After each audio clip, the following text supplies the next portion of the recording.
चलो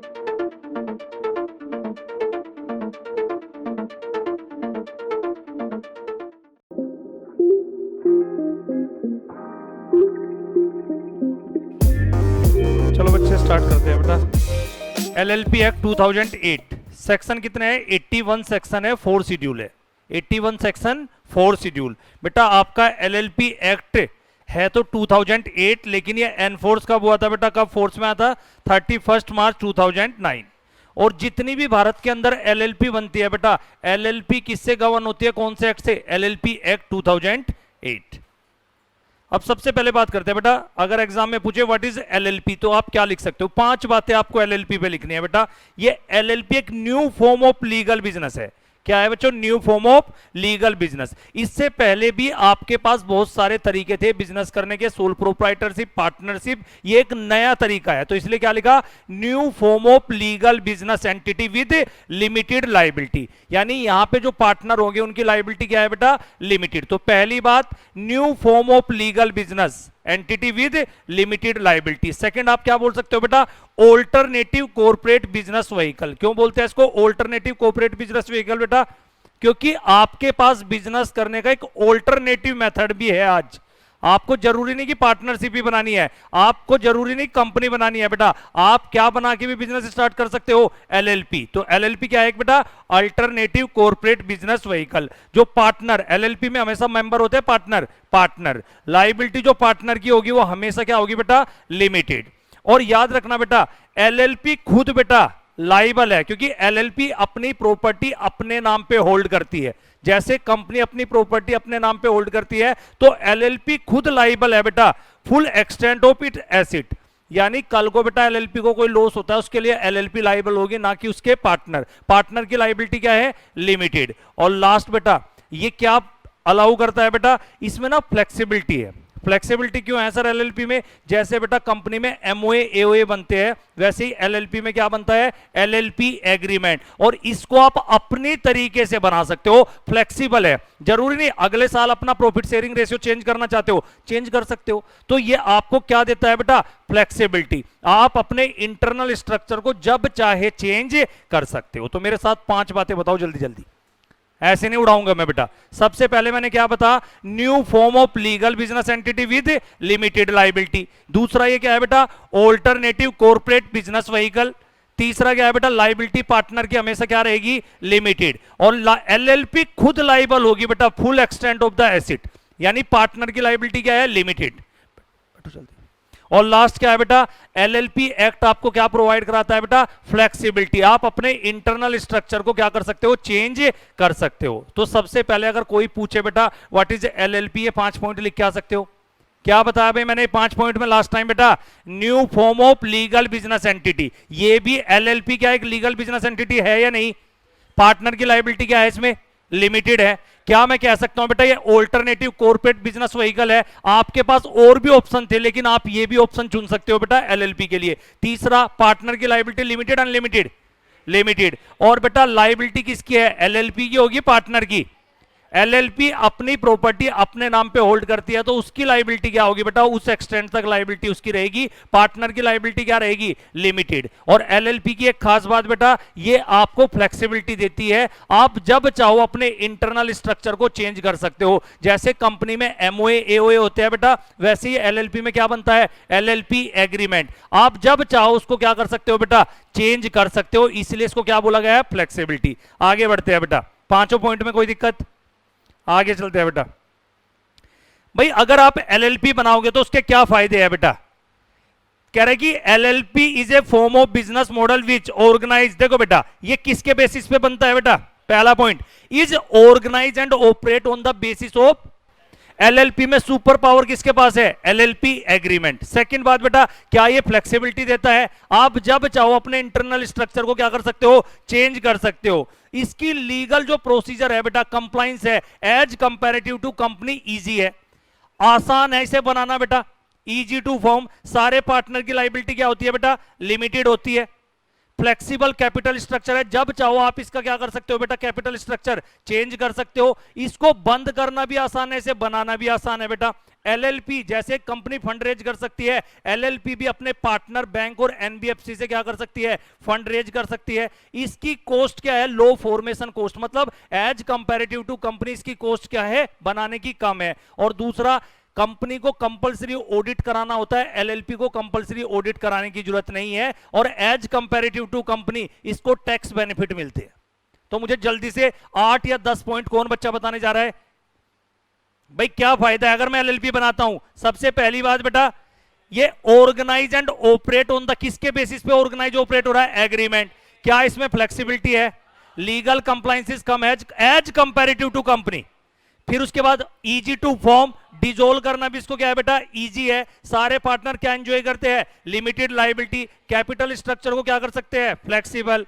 उसके बाद क्या बताया बेटा, लो कॉस्ट है इसकी बेटा। क्या एलएलपी भी बाहर से फंड रेज कर सकती है, बिल्कुल। किससे कर सकती है, अपने पार्टनर बैंक एनबीएफसी। क्या इसको बनाने की कॉस्ट कम आती है, बिल्कुल आती है, ये फायदा है इसका। और सबसे इंपॉर्टेंट बात बेटा, एलएलपी को कंपलसरी ऑडिट कराने की जरूरत नहीं है, जबकि कंपनी को ऑडिट कराना मैंडेटरी है। और एज कंपैरेटिव टू बेटा, जो टैक्स रेट है, एलएलपी का टैक्स रेट कम है एज कंपैरेटिव टू कंपनी, तो टैक्स बेनिफिट भी मिलते हैं। तो मैंने 2 बातें सिखा दी आपको, व्हाट इज एलएलपी, 5 पॉइंट लिख के आना।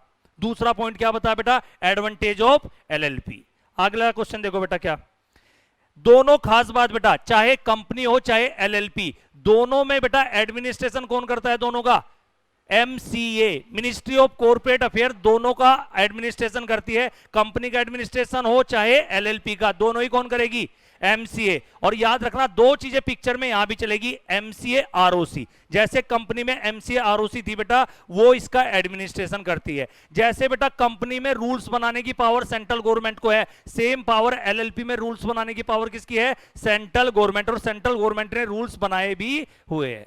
तो क्या बेटा कंपनीज एक्ट में रूल्स होते हैं, बिल्कुल। रूल्स कौन बनाता है, सेंट्रल गवर्नमेंट। एलएलपी में भी बेटा रूल्स है, उसको कौन बनाता है बेटा, सेंट्रल गवर्नमेंट। एडमिनिस्ट्रेशन कौन करता है, कंपनी और एलएलपी का, एमसीए एंड आरओसी। चलो भाई आगे बढ़ते हैं। इसके बाद बेटा जो भी मेरा एक बार कंप्लीट होने के बाद, जिसका जो एलएलपी में कहीं आरटीपी एमटीपी जो भी लेके आया, सारे डाउट लेके जाना। लेकिन मेरे कंप्लीट होने के बाद मैं ब्रेक दूंगा बेटा बीच में। चलो बेटा अब आते हैं, जो ध्यान से सुनो। क्या इंडियन पार्टनरशिप एक्ट 1932 बेटा एलएलपी पे एप्लीकेबल होता है? इंडियन पार्टनरशिप एक्ट कभी भी एलएलपी एक्ट पे एप्लीकेबल नहीं होता। क्या मैं बेटा एलएलपी को बोल सकता हूं ये हाइब्रिड है? एलएलपी क्या है बच्चे, हाइब्रिड। हाइब्रिड क्यों बोलते हैं एलएलपी को? क्योंकि इसमें कंपनी की भी कुछ क्वालिटी है और पार्टनरशिप की भी क्वालिटी है। हमने कुछ कंपनी की अच्छी बातें उठाई, कुछ पार्टनरशिप की अच्छी बातें उठाई, दोनों को मिला के एक हाइब्रिड बिजनेस हो गया जिसका नाम है एलएलपी। तो एलएलपी के अंदर किसके एलिमेंट होते हैं बेटा, कॉर्पोरेट के भी होते हैं और साथ में बेटा पार्टनरशिप फर्म के भी। मुझे कोई बता सकता है कंपनी के क्या फायदे होते हैं बेटा?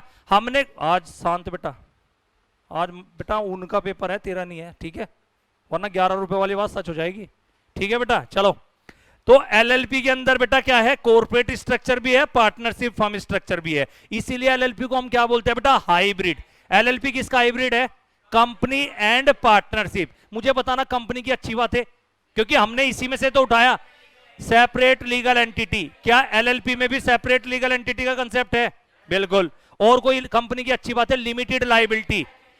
अगर आप पार्टनरशिप बनाते तो पार्टनरशिप में लायबिलिटी होती है पार्टनर की अनलिमिटेड, लेकिन अगर आप एलएलपी बनाओगे, इसमें एक अच्छी बात क्या है बेटा, पार्टनर की लायबिलिटी क्या है, लिमिटेड। तो मैं कह सकता हूं बेटा हाइब्रिड है। किसका हाइब्रिड है बेटा? Company and partnership. आगे बेटा मीनिंग की बात करते हैं। एलएलपी क्या है? एक new form of legal business entity, एक नया तरीका है बिजनेस करने का विद लिमिटेड लायबिलिटी। बेटा 15 कैरेक्टरिस्टिक देखने हमें, यहां से बहुत सारे कंसेप्ट क्लियर हो जाएंगे। और यहां से बेटा सीधा क्वेश्चन आता है, कभी भी घुमा फिरा के क्वेश्चन नहीं आता है। लेकिन इंपॉर्टेंट बात यह है, कुछ भी छोड़ के मत जाना और पहला क्वेश्चन यही लगा देना। अरे जब सीधा ही क्वेश्चन आ रहा है, तुम्हारा पढ़ा हुआ ही होगा, तो ज्यादा अच्छे मार्क्स मिलेंगे ना। चलो बेटा, सबसे पहली बात बेटा, पहली characteristic, LLP is a body corporate. LLP क्या है बेटा? एक क्या फर्क है कंपनी और बॉडी कॉर्पोरेट में?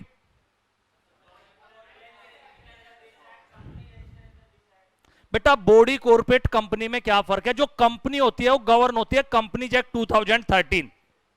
बॉडी कॉर्पोरेट की भी सेम कैरेक्टरिस्टिक होती है जो कंपनी की होती है। फर्क क्या होता है, जैसे एलएलपी जे बॉडी कॉर्पोरेट, सारी कैरेक्टरिस्टिक जो कंपनी की है वो किसकी भी है बेटा, एलएलपी की भी। लेकिन एलएलपी क्या है बेटा, एक बॉडी कॉर्पोरेट। बॉडी कॉर्पोरेट क्यों बोला गया बेटा इसको, कि सारी कैरेक्टरिस्टिक तो कंपनी वाली है, लेकिन क्या एलएलपी कंपनी एक्ट से गवर्न होता है क्या, एलएलपी खुद के अपने सेपरेट एक्ट से गवर्न होता है। सेबी, एक एग्जांपल और लेके आ सकते हो, सेबी क्या is also a body corporate. क्या सेबी कंपनी एक्ट से गवर्न होता है, लेकिन उसकी कैरेक्टरिस्टिक सारी कंपनी वाली है। ठीक है बेटा, तो एलएलपी पहली कैरेक्टरिस्टिक, एलएलपी जे बॉडी कॉर्पोरेट। अब ये भी दिमाग में आना है बेटा, बॉडी कॉर्पोरेट एलएलपी में कहां डिफाइन है एग्जैक्ट, अगर मतलब जानना हो, सेक्शन 2 क्लोज। बॉडी कॉर्पोरेट में क्या बोला बेटा, इट मींस ए कंपनी। और मैंने बोला था बेटा every company J but every body corporate is not a company. ये बात भी लिख के आनी है बेटा। यानी जब आप बॉडी कॉर्पोरेट की डेफिनेशन देखते हो, इंपॉर्टेंट बात, अगर आप कंपनीज एक्ट में बॉडी कॉर्पोरेट देखोगे तो 2 क्लोज 11 में लिखा हुआ है, और कम एलएलपी के अंदर बॉडी कॉर्पोरेट कहां डिफाइन है, 2 क्लोज डी। ये भी पता होना चाहिए। तो बॉडी कॉर्पोरेट का मतलब आप कहां से जानना चाह रहे हो, एलएलपी एक्ट से। अगर कंपनीज एक्ट में जाओगे बॉडी कॉर्पोरेट का मतलब जानने, तो 2 क्लोज 11 के अंदर दे रखा है। तो बेटा बॉडी कॉर्पोरेट का मतलब it means A company, include, 3 चीजें इंक्लूड कर दो, 3 चीजें एक्सक्लूड कर दो। अगर तुमसे राइट शॉर्ट नोट आ जाए 2 नंबर का, explain body corporate as per companies act भी पूछ सकता है, एज पर एलएलपी एक्ट। तो क्या चीज इंक्लूड करनी है बेटा, वो सारी एलएलपी जो रजिस्टर्ड है बेटा दिस एक्ट में, या बेटा कोई एलएलपी जो कहां पे इनकॉर्पोरेट हुई है, आउटसाइड इंडिया, या बेटा कोई कंपनी जो कहां पे इनकॉर्पोरेट हुई है, आउटसाइड इंडिया। तो 3 चीजें बेटा बॉडी कॉर्पोरेट में इंक्लूड होती है। कौन सी, LLP registered under this act, LLP registered outside India, और कंपनी इनकॉर्पोरेटेड। लेकिन 3 चीजों को बेटा एलएलपी मत मानना, कॉर्पोरेशन सोल, या कोई कोऑपरेटिव सोसाइटी जो कोऑपरेटिव सोसाइटी रजिस्टर्ड एक्ट में हुई है बेटा, या कोई ऐसी बॉडी कॉर्पोरेट जिसको सेंट्रल गवर्नमेंट ने एक नोटिफिकेशन इशू करके एग्जम्प्ट कर दिया है एज ए बॉडी कॉर्पोरेट। वैसे तो बॉडी कॉर्पोरेट थी, सेंट्रल गवर्नमेंट की एक नोटिफिकेशन आई ऑफिशियल गैजेट में, और उसको क्या कर दिया गया बेटा, एग्जम्प्ट कर दिया गया कि एलएलपी एक्ट में हम तुम्हें क्या नहीं मानेंगे, बॉडी कॉर्पोरेट। तो 3 चीजें बेटा इंक्लूड बताओ जल्दी से। एवरी कंपनी तो आएगी, include LLP registered under this act, LLP registered outside India, company incorporated outside India but does not include corporate sole, cooperative society, short में याद रख लो, कॉर्पोरेशन सोल, कोऑपरेटिव सोसाइटी, या कोई अदर बॉडी कॉर्पोरेट जिसको exempt किया है by notification. और नोटिफिकेशन हमेशा कहां पे आती है, ऑफिशियल गैजेट में। चलो बेटा सेकंड, परपीचुअल सक्सेशन। सेम बात बेटा कंपनी के लिए भी होती है परपीचुअल सक्सेशन की। परपीचुअल सक्सेशन का मतलब परमानेंट एग्जिस्टेंस। एलएलपी हमेशा एग्जिस्टेंस में रहेगी, चाहे उसके पार्टनर चेंज हो जाए, उनकी डेथ हो जाए, इंसैनिटी हो जाए, रिटायरमेंट हो जाए, इंसॉल्वेंसी। 5 चीजें। क्या पार्टनर चेंज होने से हमारी एलएलपी पे कोई फर्क पड़ेगा, क्या बेटा डेथ से, पागल हो गए, इंसैनिटी बेटा, रिटायरमेंट, इंसॉल्वेंसी, कह रहा है कि कोई इंपैक्ट नहीं पड़ेगा एग्जिस्टेंस ऑफ एलएलपी। क्यों, क्योंकि एलएलपी की कैरेक्टरिस्टिक होती है परपीचुअल सक्सेशन।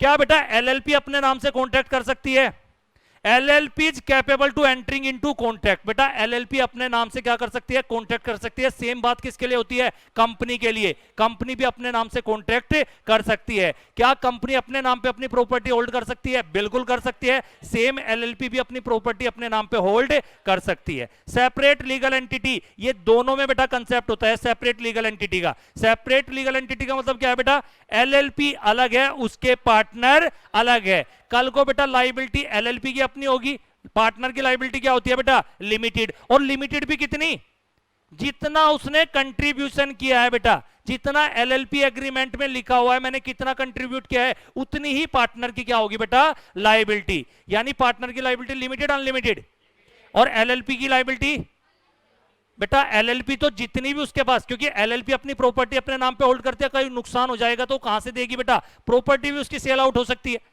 लेकिन पार्टनर की लाइबिलिटी क्या है बेटा, मुझे ये बताओ, जो एलएलपी के क्रेडिटर होते हो, एलएलपी के क्रेडिटर है या पार्टनर के क्रेडिटर है, एलएलपी के।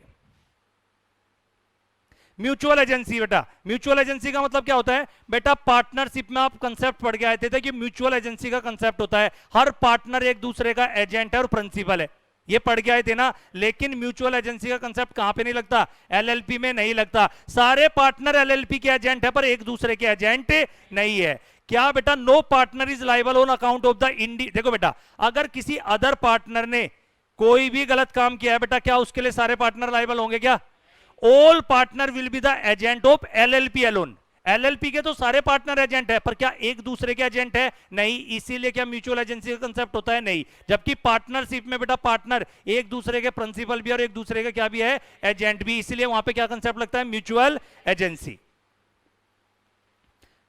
बेटा क्या एक पार्टनर बाइंड कर सकता है? No one partner can bind the other partner by. मैं अपने एक्ट के लिए बेटा तुझे बाइंड कर सकता हूं क्या? नहीं। बेटा एलएलपी एग्रीमेंट, अगर आप कंपनी बनाओगे बच्चों, कंपनी बनाओगे तो आपको एमओए एओए ड्राफ्ट करने पड़ेंगे। सेम बात एलएलपी में क्या है? LLP agreement. तो जो पार्टनर के म्यूचुअल राइट्स और ड्यूटीज होते हैं वो किससे गवर्न होते हैं बेटा? LLP agreement. भाई हमारी एलएलपी में पार्टनर है सारे, हम एक दूसरे के क्या राइट्स ड्यूटीज है? एलएलपी और पार्टनर के आपस में क्या राइट्स ड्यूटी है, ये कहां डिटरमाइन होंगे बेटा? LLP agreement. लेकिन याद रखना बेटा, एलएलपी एक्ट क्या देता है बेटा? पार्टनर को फ्लेक्सिबिलिटी देता है। क्या मैं बोल सकता हूं बेटा एलएलपी में फ्लेक्सिबिलिटी होती है? आप अपनी मर्जी से, अपनी चॉइस से अपनी कोई भी बातें एग्रीमेंट के अंदर लिख सकते हैं। तो बेटा एलएलपी एग्रीमेंट क्या देता है आपको? फ्लेक्सिबिलिटी। आप अपने मन की बातें लिखिए बेटा, कितना प्रॉफिट शेयर करोगे, कितना लॉस करोगे, अपने हिसाब से क्या कर सकते हो? तय कर सकते हो। तो एलएलपी एग्रीमेंट आपको देता है बेटा फ्लेक्सिबिलिटी। सबसे पहले मुझे बताओ, एलएलपी जो पार्टनर होते हैं उनके राइट्स ड्यूटी कहां डिटरमाइन होते हैं? LLP agreement. लेकिन हम एलएलपी एग्रीमेंट बनाते समय अगर भूल गए राइट्स एंड ड्यूटीज, क्या होंगे बेटा? पहली पावर तो तुम खुद तय करते, लेकिन अगर तुम भूल गए तो फिर एलएलपी एक्ट आपको बताएगा। शेड्यूल फर्स्ट, एलएलपी एक्ट में 4 शेड्यूल है। शेड्यूल फर्स्ट हमें क्या बताएगा? Rights and duties of partner. हो जाएगा बेटा। यानी अगर या तो बेटा राइट्स एंड ड्यूटीज कहां से गवर्न होंगे? LLP agreement. और अगर एलएलपी एग्रीमेंट एब्सेंट है बेटा तो फर्स्ट शेड्यूल डील करता है mutual rights and duties of partner. क्या बेटा मैं बोल सकता हूं एलएलपी आर्टिफिशियल लीगल पर्सन है? कंपनी भी सेम है बेटा, LLP is artificial legal person, क्योंकि ये किससे क्रिएट हुई है बेटा? लीगल प्रोसेस से। कंपनी हो चाहे एलएलपी, दोनों किससे क्रिएट होती है? लीगल। लेकिन अगर यही पार्टनरशिप होती तो क्रिएट होती एग्रीमेंट से। ठीक है बेटा। लेकिन इसको कपड़े किसके पहनाए गए हैं बेटा? जो एक इंडिविजुअल को राइट्स होते हैं वो सारे राइट्स कंपनी और एलएलपी को भी होते हैं। कंपनी भी अपने नाम पे अपनी प्रॉपर्टी होल्ड कर सकती है, कंपनी भी किसी थर्ड पार्टी के साथ स्यू कर सकती है, कंपनी भी किसी थर्ड पार्टी के साथ कॉन्ट्रैक्ट कर सकती है। तो जो बेटा एक इंडिविजुअल को राइट्स होते हैं वो सारे राइट्स किसको भी होते हैं? कंपनी और एलएलपी को। क्योंकि उसको क्या बोलते हैं? वो होती है एक आर्टिफिशियल लीगल पर्सन। यानी वो सारे काम कर सकती है जो एक नेचुरल पर्सन कर सकता है, छोड़ के किसको बेटा? वो कसम नहीं खा सकती। एलएलपी कंपनी कसम तो नहीं खा सकती ना गीता पे हाथ रख के बेटा। क्या शादी कर सकती है? डिवोर्स हो सकता है बेटा। कॉमन सील, कॉमन सील क्या होता है बेटा? Official signature of LLP. भाई एलएलपी तो एक आर्टिफिशियल लीगल पर्सन है, तो बेटा वो खुद तो एक्ट करती नहीं होगी। जैसे बेटा कंपनी में किसके थ्रू एक्ट होता है? बोर्ड ऑफ डायरेक्टर के थ्रू। सेम ये किसके थ्रू एक्ट करती है? पार्टनर और डेजिग्नेटेड पार्टनर। बेटा आज के टाइम पे कोई भी कॉमन सील मैंडेटरी नहीं है। 2015 से पहले कुछ डॉक्यूमेंट पे लगाना मैंडेटरी था, अब आप कॉमन सील लगाना मैंडेटरी नहीं है। हाँ बेटा याद रखना है किसके कस्टडी में रहती है कॉमन, ये अगर बेटा कंपनीज एक्ट में पढ़ रहे हो तो कॉमन सील किसकी कस्टडी में रहती है? Board of director CS. और यहां पे बेटा रेस्पॉन्सिबल ऑफिशियल, और ये कौन हो सकता है? सीएस और डेजिग्नेटेड पार्टनर। ये हमेशा जब भी लगाई जाएगी किसकी प्रेजेंस में लगाई जाएगी? At least 2 designated partner. बेटा जब भी इसको फिक्स करेंगे किसकी प्रेजेंस में करेंगे? At least 2 designated. बेटा लाइबिलिटी क्या है? एवरी पार्टनर ऑफ एलएलपी क्या होगी बेटा? उसकी लाइबिलिटी लिमिटेड है। और लिमिटेड भी कितनी? जितना उसने एग्रीड हुआ कंट्रीब्यूशन इन द एलएलपी, उतनी उसकी क्या रहेगी बेटा? लाइबिलिटी। इसीलिए तो बोलते हैं बेटा पार्टनर की लाइबिलिटी क्या होती है? लिमिटेड। मैनेजमेंट बेटा कौन देखता है? जो पार्टनर इन द एलएलपी। देखो बेटा जो पार्टनर है एलएलपी में वो क्या करेंगे? बिजनेस को मैनेज करेंगे। लेकिन देखो मैनेज तो दोनों कर रहे हैं, पार्टनर भी डेजिग्नेटेड पार्टनर भी। लेकिन अगर कुछ लीगल कंप्लायंसेस नहीं किया उसकी रेस्पॉन्सिबिलिटी किसकी है? Designated partner. यानी मैनेज तो बिजनेस को कौन कर रहे हैं बेटा? पार्टनर्स दोनों मिलकर कर रहे हैं। लेकिन डेजिग्नेटेड पार्टनर क्या है? Legal compliances. अगर एलएलपी एक्ट के प्रोविजन का कंप्लायंस नहीं हुआ तो कौन रेस्पॉन्सिबल है? Designated partner. यानी मैनेज दोनों करेंगे और रेस्पॉन्सिबिलिटी किसकी है? Designated partner. यानी designated partner look like a board of director, जैसे कंपनी में बोर्ड ऑफ डायरेक्टर होते हैं। Minimum maximum number of partner कितने होते हैं बेटा? एलएलपी में एटलीस्ट 2 पार्टनर होते हैं, और मैक्सिमम बेटा एलएलपी में बेटा दो तो एटलीस्ट दो पार्टनर होते हैं, लेकिन एक बात और भी लिखी हुई है, दो पार्टनर होते हैं और दो क्या होने चाहिए, डेजिग्नेटेड पार्टनर, जिनमें से एक क्या होना चाहिए, रेजिडेंट इन इंडिया। क्या बेटा कोई मैक्सिमम लिमिट है पार्टनर की एलएलपी में? कोई मैक्सिमम लिमिट नहीं है बेटा, पार्टनर की मैक्सिमम कितने भी हो सकते हैं। बेटा बिजनेस, क्या एलएलपी सोशल वेलफेयर के लिए बन सकती है? बिजनेस जब भी एलएलपी करेगी तो प्रॉफिट ओनली, जबकि कंपनी में एक सेक्शन 8 कंपनी होती है जिसका पर्पज क्या है बेटा, कंपनी में भी प्रॉफिट पर्पज के लिए भी बन सकती है, सोशल वेलफेयर, लेकिन एलएलपी हमेशा किस बिजनेस के लिए बनेगी बेटा, फॉर प्रॉफिट ओनली। कोई भी चैरिटेबल नॉन इकोनॉमिक पर्पज के लिए एलएलपी आप इनकॉर्पोरेट नहीं कर सकते। अगला पॉइंट बेटा, सेंट्रल गवर्नमेंट को पावर है, भारत में जितनी भी एलएलपी, अगर किसी एलएलपी में कोई फ्रॉड हो रहा है उस पे क्या कर सकती है बेटा, इन्वेस्टिगेशन कराने की पावर है, किसी कंपिटेंट अथॉरिटी को भेज के उस एलएलपी की क्या करा सकती है, इन्वेस्टिगेशन। क्या सर एलएलपी कन्वर्ट हो सकती है? बिल्कुल हो सकती है। एक पार्टनरशिप फर्म, एक प्राइवेट कंपनी, एक अनलिस्टेड कंपनी क्या हो सकती है बेटा, एलएलपी में कन्वर्ट हो सकती है। अगर बेटा पार्टनरशिप फर्म एलएलपी में कन्वर्ट हो रही है तो किसके अकॉर्डिंग होगी, एज पर शेड्यूल सेकंड। अगर एक प्राइवेट कंपनी एलएलपी में कन्वर्ट हो रही तो एज पर शेड्यूल थर्ड। और 4 क्या, अनलिस्टेड पब्लिक कंपनी अगर फर्म में कन्वर्ट हो रही है एलएलपी में, सॉरी, तो शेड्यूल 4। और टोटली कितने शेड्यूल थे आपके, 4। शेड्यूल 1 किसकी बात करता है, mutual rights and duties of partner. Schedule 2 ने क्या बताया हमें बेटा, पार्टनरशिप फर्म कन्वर्ट हो सकती है एलएलपी में। शेड्यूल 3 ने private company convert into LLP, और 4 ने बताया अनलिस्टेड, यानी लिस्टेड कंपनी कन्वर्ट नहीं होगी। चलो भाई, तो ये थी बेटा कैरेक्टरिस्टिक। एक बार जल्दी से डिफरेंस देखो बेटा, एलएलपी और पार्टनरशिप फर्म का। एलएलपी एक्ट कौन सा है, limited liability act. Indian partnership act कौन सा है, एलएलपी एक बॉडी कॉर्पोरेट है, पार्टनरशिप फर्म कोई बॉडी कॉर्पोरेट नहीं है। एलएलपी क्रिएट होती है लीगल प्रोसेस से, पार्टनरशिप क्रिएट होती है एग्रीमेंट से। एलएलपी में रजिस्ट्रेशन इज मैंडेटरी, वहां पे वॉलंटरी है, लेकिन रजिस्ट्रेशन कराओगे तो स्यू कर सकते हो थर्ड पार्टी पे। ठीक है बेटा, एलएलपी स्यू कर सकती है अपने नाम से, और एलएलपी पे कोई स्यू करेगा एलएलपी के नाम से। Only the registered partnership firm क्या कर सकती है बेटा, स्यू थर्ड। तो रजिस्ट्रेशन कराने का फायदा क्या होता है बेटा, पार्टनरशिप को रजिस्ट्रेशन कराना मैंडेटरी नहीं है, लेकिन कराओगे तो थर्ड पार्टी पे स्यू कर सकते हो। बेटा डेथ हो जाए अगर किसी एलएलपी में, एलएलपी में कंसेप्ट होता है परपीचुअल सक्सेशन, डेथ चेंज पार्टनर से कोई फर्क नहीं पड़ता, लेकिन वहां पे बेटा अगर कोई हो जाए तो पार्टनरशिप डिसॉल्व हो जाती है, अनलेस पार्टनरशिप डीड में कुछ और लिखा है तो। ठीक है बेटा, उसके बाद देखो जल्दी से, ये 6 पॉइंट हो गए बेटा। एलएलपी के नाम में बाद में क्या लगाना जरूरी है बेटा, एक्रोनिम्स बेटा, या तो एलएलपी लिखो या लिमिटेड लायबिलिटी पार्टनरशिप। वहां पे कोई ऐसी गाइडलाइंस नहीं है बेटा, अपने हिसाब से चॉइस का कर सकता है बेटा। लायबिलिटी पार्टनर की क्या होती है एलएलपी में, और उधर लायबिलिटी क्या होती है, उसकी पर्सनल प्रॉपर्टी को भी अटैच किया जा सकता है बेटा। हर पार्टनर बेटा मैं कह सकता हूं वहां पे म्यूचुअल एजेंसी का कंसेप्ट नहीं होता, कहां पे, एलएलपी में, जबकि वहां पे म्यूचुअल एजेंसी का कंसेप्ट होता है। जब मैं बोलता हूं म्यूचुअल एजेंसी का कंसेप्ट होता है, इसका मतलब सारे पार्टनर एक दूसरे के एजेंट भी है और प्रिंसिपल भी है। बेटा कितने डेजिग्नेटेड पार्टनर चाहिए एलएलपी में, 2, जिनमें से एक क्या होगा, रेजिडेंट। क्या यहां पे पार्टनरशिप में कोई डेजिग्नेटेड पार्टनर का कंसेप्ट है, सिर्फ पार्टनर का? बेटा एलएलपी में कॉमन सील, इट में है, हो सकती है बेटा कॉमन सील यूज कर सकते हो, वहां पे कोई कॉमन सील का कंसेप्ट नहीं होता।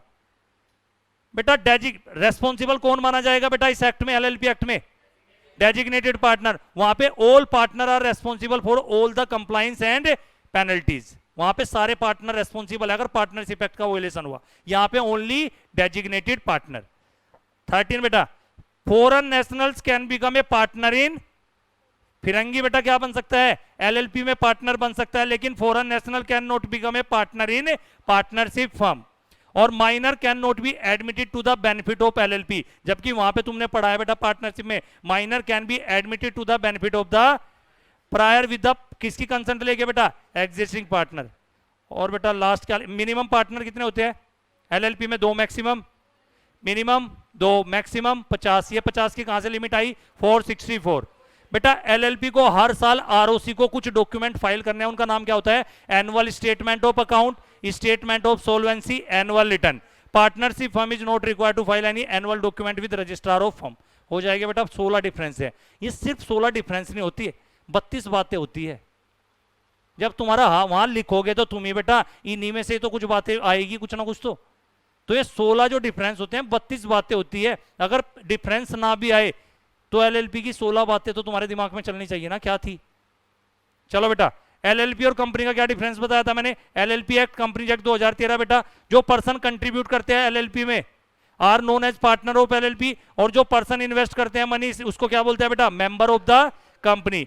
एलएलपी में क्या होता है बेटा? जो पार्टनर होते, मिनिमम पार्टनर 2, मैक्सिमम 200। प्राइवेट में, पब्लिक में मिनिमम 7, मैक्सिमम अनलिमिटेड। ओपीसी में मिनिमम 1, मैक्सिमम।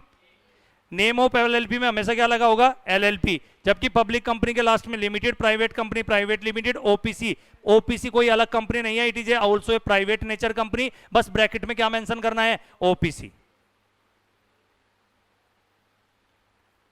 ठीक है बेटा, इसमें कुछ और नहीं। इनकॉर्पोरेशन पे आओ, ये इंपॉर्टेंट है बेटा, ध्यान से देखो। इनकॉर्पोरेशन, इस पे क्वेश्चन आ सकता है। Section 11 incorporation. अगर बेटा आपको एलएलपी बनानी है, ध्यान से सुनो, 7 स्टेप सीख लो। कितना भी बहुत अच्छे से लिख के आओगे, तुम्हारे मॉड्यूल में बकवास लिखा हुआ है, जो मैं बता रहा हूं उस तरीके से लिख के आना, ज्यादा बेटर मार्क्स मिलेंगे। सबसे पहले बेटा अगर एलएलपी बनानी है, सेक्शन कौन सा है? Incorporation of LLP, section 11 step 1 pre requisite. अगर आपको एलएलपी बनानी है तो कुछ प्री रिक्विजिट, कुछ पहले से आपको तैयारी करनी पड़ेगी। क्या? मिनिमम कितने पार्टनर? मिनिमम 2 क्या होने चाहिए? जिनमें से हु आर डेजिग्नेटेड पार्टनर हमेशा कौन होंगे? इंडिविजुअल। पार्टनर में भी इंडिविजुअल और कंपनी, लेकिन designated partner is always individual. तो मैंने क्या बोला बेटा? मिनिमम 2 पार्टनर, और साथ में कंडीशन हो रहा है 2 पार्टनर और 2 क्या होने चाहिए? Designated partner. और डेजिग्नेटेड पार्टनर कौन होने चाहिए? इंडिविजुअल। और उनमें से एक क्या होना चाहिए? Resident in India. बेटा सारे डेजिग्नेटेड पार्टनर को क्या लेना पड़ेगा? डीपिन या डिन। जैसे बेटा डायरेक्टर बनने के लिए डिन चाहिए, वैसे ही डेजिग्नेटेड पार्टनर को नहीं बोला मैंने, सारे डेजिग्नेटेड पार्टनर के पास क्या होना चाहिए? डिन नंबर होना चाहिए। और ये कैसे अप्लाई कर सकते हो? 2 ऑप्शन है बेटा। जब आप एलएलपी बनाते हो तो कौन से फॉर्म में बनाते हो? फिलिप। कौन से फॉर्म में बनाते हो? फिलिप। या तो फिलिप में ही अप्लाई कर दो डिन के लिए, और फिलिप में सिर्फ आपको 2 डिन मिल सकते हैं, यानी 2 डेजिग्नेटेड पार्टनर को क्या मिल सकता है? 2 डिन। और वैसे भी बेटा मिनिमम डेजिग्नेटेड पार्टनर कितने होने चाहिए? 2। दूसरा ऑप्शन क्या है? अगर आप फिलिप में अप्लाई नहीं कर रहे हो तो DIR 3। बेटा मैंने ये बताओ, पहले मुझे बताओ, क्या डेजिग्नेटेड पार्टनर को डिन चाहिए? जब आप एलएलपी बना रहे हो तो कौन सा फॉर्म है? नया तरीका क्या है? फिलिप। फिलिप से फिलिप फॉर्म फिल करोगे, वो फॉर्म आपको क्या फैसिलिटी दे रहा है? 2 डिन उस फॉर्म में अप्लाई कर दो। लेकिन हमें तो 3 डेजिग्नेटेड पार्टनर रखने हैं, रख सकते हैं या नहीं? मिनिमम ही तो 2 है, मैक्सिमम तो ज्यादा भी हो सकते हैं। फिर तीसरे के लिए कौन से फॉर्म में अप्लाई करोगे? DIR 3। और बेटा एक डेजिग्नेटेड पार्टनर के कम से कम क्या चाहिए? DSC। DSC का मतलब डिजिटल सिग्नेचर। यानी मुझे ये बताओ, डिन कितने डेजिग्नेटेड पार्टनर के चाहिए? सबके। बेटा 2 तो अप्लाई ना लाए, देखो मिनिमम 2, मिनिमम 2 डेजिग्नेटेड पार्टनर होते हैं। अगर मेरी एलएलपी में 6 डेजिग्नेटेड पार्टनर है तो 6 के 6 को क्या लेना पड़ेगा? तो अगर फॉर्म फिलिप के थ्रू तो 2 ही डिन अप्लाई कर सकते हैं ना, बाकी 4 किससे होंगे? सेकंड बेटा, पहली प्री रिक्विजिट याद हो जाएगी बेटा, भाई बनाने से पहले ये चीजें तो ले लो। स्टेप 2 आप अपना क्या करो?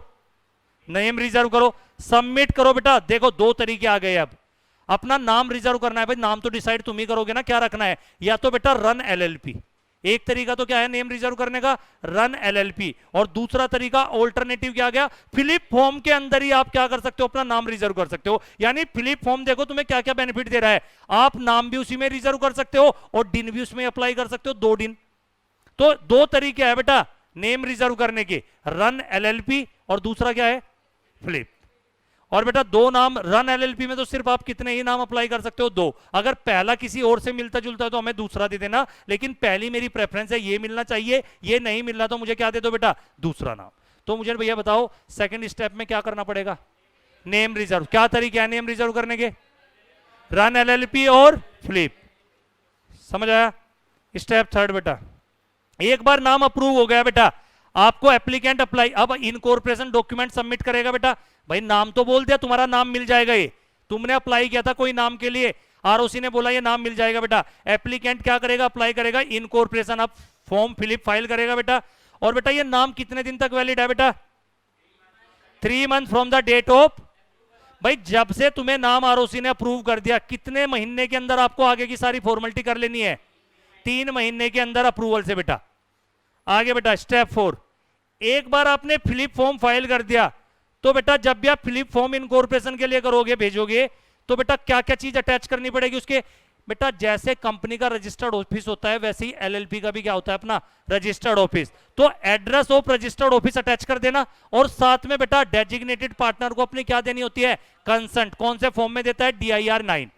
तो मुझे जल्दी से बताओ बेटा, स्टेप 3 में क्या हुआ, पहले तुमने नेम रिजर्व किया, नेम अप्रूव हो गया, कब तक वैलिडिटी है नेम अप्रूवल की, 3 month from the date of approval. उसके बाद बेटा आपने फ्लिप फॉर्म फाइल किया, सारे डॉक्यूमेंट लगाए, और उसके साथ क्या भी अटैच कर दिया, रजिस्टर्ड ऑफिस की कॉपी, और साथ में किसकी कंसेंट भी लगा दी, डेजिग्नेटेड पार्टनर की। अपनी मर्जी से डेजिग्नेटेड बन रहे हैं, और कंसेंट किस फॉर्म में जाती है डेजिग्नेटेड पार्टनर की, फॉर्म 9।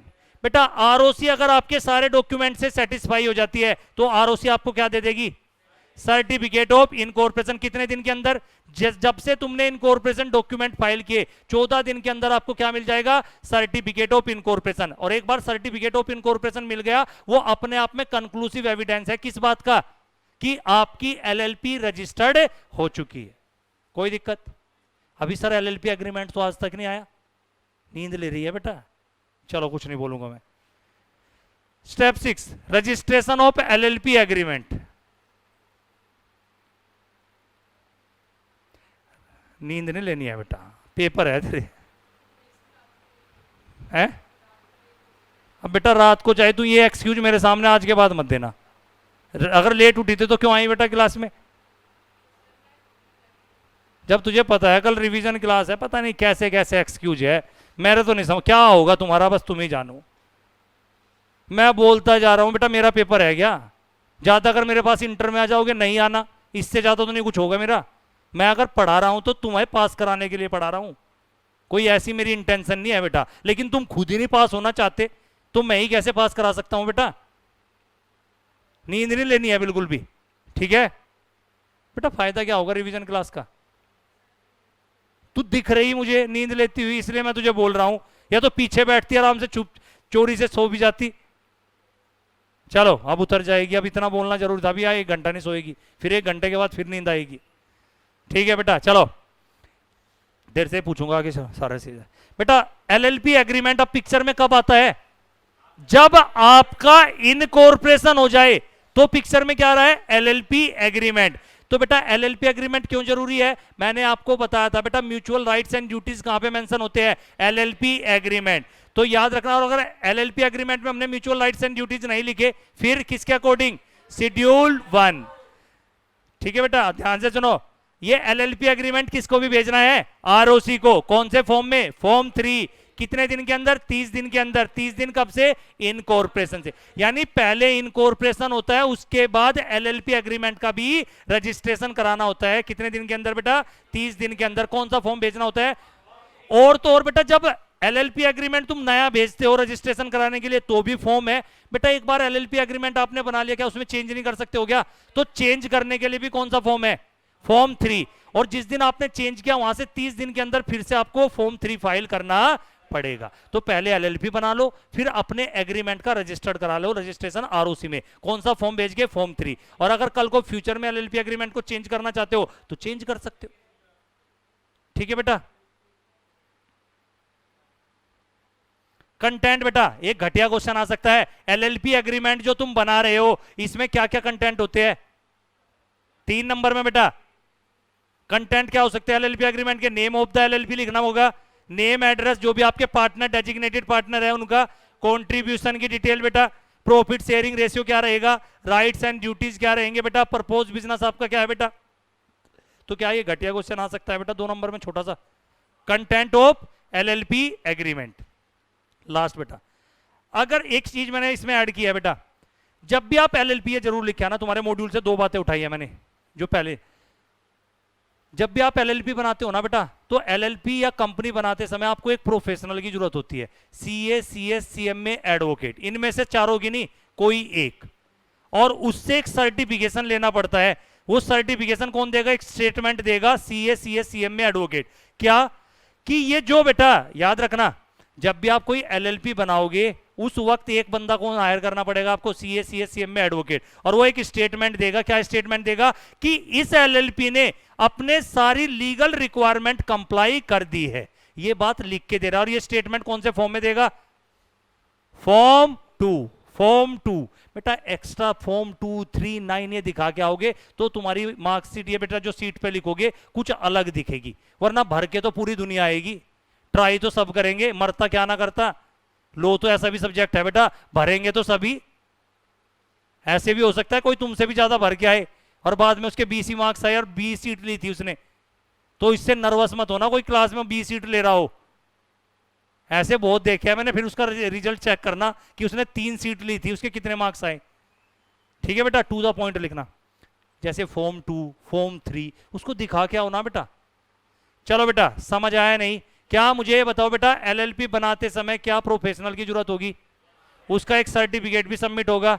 उस सर्टिफिकेट के थ्रू, स्टेटमेंट के थ्रू क्या कहना चाहता है कि इन भाई साहब ने जिन्होंने एलएलपी बनाई है, लॉ की सारी रिक्वायरमेंट कंप्लाई करती है। और ये स्टेटमेंट कौन से फॉर्म में होगा? फॉर्म 2। कोई दिक्कत? और अगर किसी पर्सन ने झूठा स्टेटमेंट दिया बेटा, एलएलपी जो बना रहे थे जिन्होंने जानबूझ के कोई फॉल्स स्टेटमेंट दिया और उसको पता था ये झूठा, देखो बेटा डॉक्यूमेंट लग रहे हैं, आपने झूठा डॉक्यूमेंट दे दिया, उस केस में बेटा जिसने भी गलत स्टेटमेंट दिया और जिसको पता था ये स्टेटमेंट झूठा है बेटा, उसकी इंप्रिजमेंट कितनी हो सकती है एलएलपी एक्ट में? 2 साल तक मैक्सिमम की जेल हो सकती है। और फाइन कितना? मिनिमम 10,000, मैक्सिमम हो जाएगा बेटा नहीं। देखो 4 चीजें हमारी हो गई। What is LLP? कोई दिक्कत नहीं किसी को। फिर हमने पढ़ा बेटा एडवांटेज, 10 पढ़ाए मैंने, 15 पढ़ा दी कैरेक्टरिस्टिक, 2 पढ़ा दिए डिफरेंस, और क्या पढ़ा दिया बेटा? इनकॉर्पोरेशन। ठीक है बेटा, आगे बढ़ते हैं बेटा।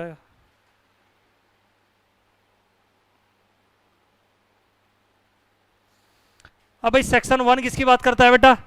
एप्लीकेबिलिटी। Section 2 definition. अब ध्यान से सुनो,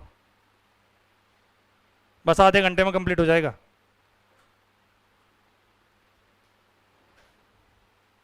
चलो बच्चे, सेक्शन 3 हमेशा क्या बोलता है? LLP is a body corporate. ये बात हमेशा याद रखना। और तुम्हें जैसे ही ये कोई पूछे ना बॉडी कॉर्पोरेट पे, मैं कह रहा हूं कि LLP is a body corporate, इतना ही लिखा कमेंट मांग लिया तो उसमें बता के आ सकते हो इसकी कैरेक्टरिस्टिक ये होती है, लेकिन सेपरेट एक्ट से। और फिर ये भी बता के आना 2 क्लोज डी में बॉडी कॉर्पोरेट का मतलब क्या होता है। बॉडी कॉर्पोरेट में 3 चीजें इंक्लूड होती है, 3 चीजें एक्सक्लूड। कौन बताएगा? कंपनी तो सारी आती है, every company is a body corporate. LLP registered under this act, LLP incorporated outside India, company incorporated outside India but does not include corporations or society या कोई बॉडी कॉर्पोरेट जिसको एग्जम्प्ट किया है by notification in official gazette. लिख दोगे section 3 में। Provision of section 4 क्या बोलता है बेटा? Provision of Indian partnership act इस पे अप्लाई नहीं होते, LLP पे। याद रखना बेटा। एलिजिबिलिटी सेक्शन 5 बेटा, पार्टनर कौन बन सकता है? एनी इंडिविजुअल और बॉडी कॉर्पोरेट में भी पार्टनर इन एलएलपी। यानी बेटा पार्टनर इंडिविजुअल भी हो सकता है, बॉडी कॉर्पोरेट भी। An individual shall not be capable. देखो बेटा, कौन नहीं बन सकता? कौन इंडिविजुअल कैपेबल नहीं है पार्टनर बनने के लिए? कौन? अगर वो क्या है बेटा?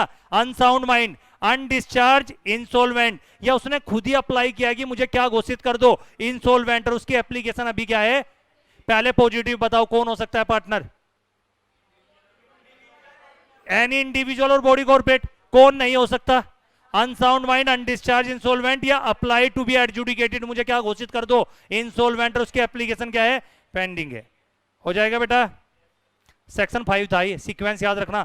3 बॉडी कॉर्पोरेट, 4 अप्लाई नहीं होता, 5 eligibility. Minimum number of partner, her LLP में कितने पार्टनर होते हैं? सेक्शन 6 ने बताई है 2, मैक्सिमम कोई लिमिट नहीं। अब ध्यान से सुनना, यहां पे सेक्शन 6 में क्या लिखा हुआ है। अगर बेटा एलएलपी में कभी भी पार्टनर 2 से कम हो जाए, होने कितने चाहिए थे मिनिमम, लेकिन 2 से कम हो जाए और फिर भी एलएलपी बिजनेस कैरी कर रही है और 6 महीने से ज्यादा हो गए बेटा। बेटा एक बात बताओ, अगर आपके एलएलपी के पार्टनर 2 से कम हो गई थी, तो अगर 2 में से एक मर गया था तो पहले वाले की रेस्पॉन्सिबिलिटी थी दूसरे पार्टनर को लेके आए, या नहीं कंटिन्यू करनी है एलएलपी को बंद कर दे। क्योंकि बेटा एलएलपी का आने का भी एक प्रोसीजर होता है, जाने का भी, तो एलएलपी का भी तो वाइंडिंग अप हो सकता था। लेकिन आपने ना तो लिमिट इंक्रीज की और कंटिन्यू बिजनेस करते रहे, 6 महीने से ज्यादा बीत गए बेटा। इस केस में जो person who is only partner, बेटा एक बात बताओ, उस बीच में अगर तुमने कोई डेट ले लिया किसी बैंक से, वैसे तो मैं क्या बोलता हूं बेटा, पार्टनर की लायबिलिटी क्या होती है? लिमिटेड। यहां मैं एक्सेप्शन पढ़ा रहा हूं, पार्टनर की लायबिलिटी क्या हो जाएगी? अनलिमिटेड। कौन से डेट के लिए? जो इस पीरियड के बीच में जब नंबर ऑफ पार्टनर रिड्यूस हो गए थे 2 से कम और आप बिजनेस कंटिन्यू कैरी करते रहे बेटा 6 महीने से ज्यादा, उस बीच में अगर कोई तुमने डेट लिया है तो उसकी ऑब्लिगेशन कंपनी की ना होके पार्टनर की होगी। यानी यहां पे पार्टनर की लायबिलिटी क्या होगी उस बीच में? अनलिमिटेड। समझे नहीं? हाँ बेटा, सेक्शन 7 डेजिग्नेटेड पार्टनर। क्या सिर्फ एलएलपी में पार्टनर ही होते हैं? डेजिग्नेटेड पार्टनर भी।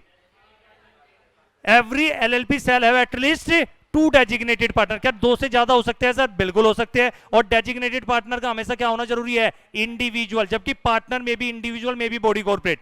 और उनमें से एक क्या होना चाहिए बेटा? Resident in India. लेकिन अगर सारे पार्टनर क्या है? एलएलपी और बॉडी कॉर्पोरेट। अगर सारे पार्टनर क्या है बेटा? एलएलपी बॉडी कॉर्पोरेट, या 1 और more partner are individual and body corporate, तो कम से कम 2 इंडिविजुअल तो ऐसे होने चाहिए बेटा। बेटा एक बात बताओ, आपने सारे के सारे पार्टनर क्या बना लिए बेटा? क्योंकि मैंने बताया पार्टनर में भी इंडिविजुअल, पार्टनर में भी बॉडी कॉर्पोरेट, तो उस केस में भी तुम्हें 2 इंडिविजुअल की जरूरत पड़ेगी। वो बॉडी कॉर्पोरेट क्या करेगी? 2 नॉमिनी अपॉइंट करेगी। वो दोनों क्या होंगे? इंडिविजुअल। या तो बेटा कोशिश करो क्या करने की? 2 इंडिविजुअल ही रखो, बाकी तुम कंपनी भी रख लो, कोई दिक्कत नहीं। लेकिन अगर सारी ही पार्टनर तुम्हारे बॉडी कॉर्पोरेट है तो 2 बॉडी कॉर्पोरेट के बिहाफ पे कम से कम 2 नॉमिनी अपॉइंट होंगे, जिनका क्या होना जरूरी है बेटा? इंडिविजुअल होना जरूरी है। क्योंकि मैंने क्या बताया था, एक्ट के लिए रेस्पॉन्सिबल किसको करना है? और डेजिग्नेटेड पार्टनर भी अगर तुम कंपनी बना दोगे तो किसको जेल भेजेंगे?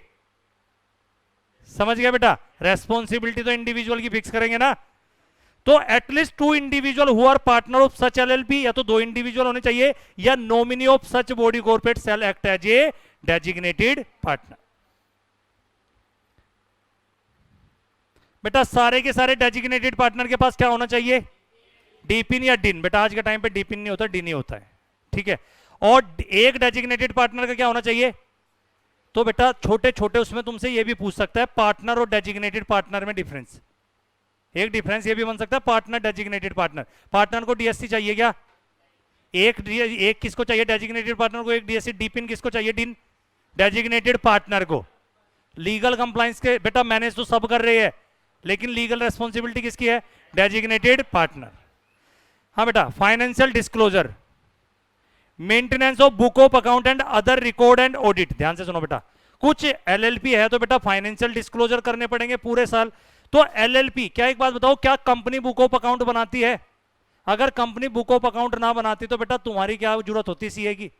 या एलएलपी में बेटा सीए की क्या जरूरत होती? कंपनी बुक ऑफ अकाउंट बनाती है, कंपनी फाइनेंशियल स्टेटमेंट बनाते हैं, तो ही तो तुम्हारी एग्जिस्टेंस है, वरना तुम कर ही क्या रहे होते? तुम्हें जाके उनके फाइनेंशियल स्टेटमेंट ही तो एग्जामिन करने हैं। तो चाहे एलएलपी हो चाहे कंपनी हो बेटा, दोनों अपने क्या बनाती है? Book of account. तो हर एलएलपी क्या करेगी? हर फाइनेंशियल ईयर के अपने क्या बनाएगी? बुक ऑफ अकाउंट बनाएगी। और किस बेसिस पे बनाएगी? कैश बेसिस और अक्रूवल बेसिस। लेकिन कंपनी में तुमने पढ़ा होगा बेटा सिर्फ किस बेसिस पे बनते हैं? Accrual basis. लेकिन एलएलपी क्या कर सकती है अपने बेटा? बुक ऑफ अकाउंट तो बनाएगी कैश बेसिस। और कौन सा सिस्टम फॉलो करेगी बेटा? कौन सा चलता है हमारे यहाँ पे? Double entry accounting system. और ये कहां पे रखेगी? अपने घर पे, रजिस्टर्ड ऑफिस पे। कंपनी का भी रजिस्टर्ड ऑफिस होता है, एलएलपी का भी क्या होता है बच्चों? Registered office. कोई दिक्कत?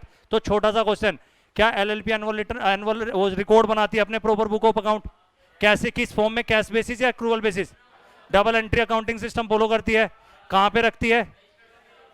क्या बेटा, जैसे कंपनी अपनी एनुअल रिटर्न फाइल करती है, सेक्शन 35 बोलता है, एलएलपी भी अपनी क्या करती है बेटा? एनुअल रिटर्न फाइल करती है। कौन से फॉर्म में जाती है? फॉर्म 11। फॉर्म 11 किसको फाइल करती है? आरओसी। कितने दिन में? 60 दिन में। 60 दिन कब से? From the closure of financial year. तो बेटा लास्ट टाइम एनुअल रिटर्न कौन से फॉर्म में जाएगी? फॉर्म 11। किसको जाएगी? कौन भेजेगा? Company, LLP. किसको भेजेगा? कितने दिन में? 60 दिन। कहां से? Statement of account and solvency. बेटा अकाउंट की और सोलवेंसी रिपोर्ट भी जाएगी हर एलएलपी को। एक स्टेटमेंट कौन से फॉर्म में? फॉर्म 8। फॉर्म 8 में रजिस्ट्रार को पास बेटा, जैसे ही आपका फाइनेंशियल ईयर क्लोज हुआ बेटा, 6 month from the end of each financial year, क्या फाइल करना है? फॉर्म 8। और फॉर्म 8 में किसकी बात होती है? Statement of account and solvency, जिसपे किसके साइन होने चाहिए बेटा? Designated partner. इसके अंदर यह बताया जाता है बेटा हमारी एलएलपी इंसोल्वेंट होने नहीं जा रहे, हम क्या है बेटा, सोलवेंट है, हमारी अभी भी औकात है, हमें कोई दिक्कत नहीं है, हमारी एलएलपी क्या नहीं होने जा रही है बेटा। तो हर साल फाइनेंशियल ईयर एंड के 6 महीने के अंदर एक फॉर्म सबमिट करो, कौन सा, फॉर्म 8। किस बात के लिए बेटा, statement of account and solvency. और इस पे किसके भी साइन होने चाहिए। अगर बेटा किसी एलएलपी ने प्रोविजन कंप्लाई नहीं किए, जो बता रहा हूं मैं बेटा, उस पे पेनल्टी कितनी है, 25,000 मिनिमम, मैक्सिमम 5 लाख। और अगर एनुअल रिटर्न फाइल नहीं किया, सेम बात, 25,000 मिनिमम, मैक्सिमम। और बेटा designated partner of such LLP shall be punishable not less than rupees. बेटा डेजिग्नेटेड पार्टनर के लिए अलग से बताया, कितने के लिए बेटा, 10,000 मिनिमम, मैक्सिमम। और ये एनुअल रिटर्न के केस में भी रेस्पॉन्सिबिलिटी किसकी फिक्स है बेटा, किसको करवानी थी annual return file, designated partner. तो डेजिग्नेटेड पार्टनर पे मिनिमम 10,000, मैक्सिमम हो जाएगा बेटा। एलएलपी पे तो है ही, क्योंकि बेटा एलएलपी पे क्यों पेनल्टी लगाई, क्योंकि सेपरेट लीगल एंटिटी है, एलएलपी अलग है, उसके डेजिग्नेटेड पार्टनर अलग है। तो एलएलपी पे पेनल्टी कितनी है, 25,000, 5 लाख। एनुअल रिटर्न की भी सेम है। और डेजिग्नेटेड पार्टनर पे बेटा स्टेटमेंट ऑफ अकाउंट नहीं फाइल किया एनुअल रिटर्न, तो कितना हो जाएगा। क्या एलएलपी के अकाउंट बेटा जब आपके अकाउंट बने तो ऑडिट भी होंगे। तो क्या कह रहा है, एनी एलएलपी जिसका टर्नओवर किसी भी फाइनेंशियल ईयर में 40 लाख से ज्यादा हो और कंट्रीब्यूशन कितना है पार्टनर का बेटा, एक्सीडिंग, तो उसको अपने अकाउंट क्या कराने पड़ेंगे, ऑडिटर कौन करेगा इसको, सीए इन प्रैक्टिस हो जाएगा। वाइंडिंग अप एंड डिसोल्यूशन, ठीक है बेटा, वाइंडिंग अप एंड डिसोल्यूशन क्या होता है बेटा। देखो एलएलपी, मैंने बताया था एलएलपी का आने का भी एक प्रोसीजर है, जाने का भी एक प्रोसीजर है। आने के प्रोसीजर को बोलते हैं एलएलपी इनकॉर्पोरेशन, और इसको क्या बोलते हैं, वाइंडिंग अप। तो बेटा एलएलपी वाइंडिंग अप हो सकती है या तो अपनी मर्जी से वॉलंटरी, या बाई ट्रिब्यूनल। वॉलंटरी में तो क्या है बेटा, मेजोरिटी पार्टनर अपनी कंसेंट देके क्या कर सकते हैं, खुद से ही बंद कर सकते हैं। लेकिन एग्जाम में क्वेश्चन पूछेगा ही, इस बार मुझे लग रहा है यही क्वेश्चन बनेगा, किन किन सर्कमस्टांस में एलएलपी वाउंड अप कराई जा सकती है ट्रिब्यूनल के द्वारा। और जब मैं ट्रिब्यूनल बोलता हूं इसका मतलब एनसीएलटी।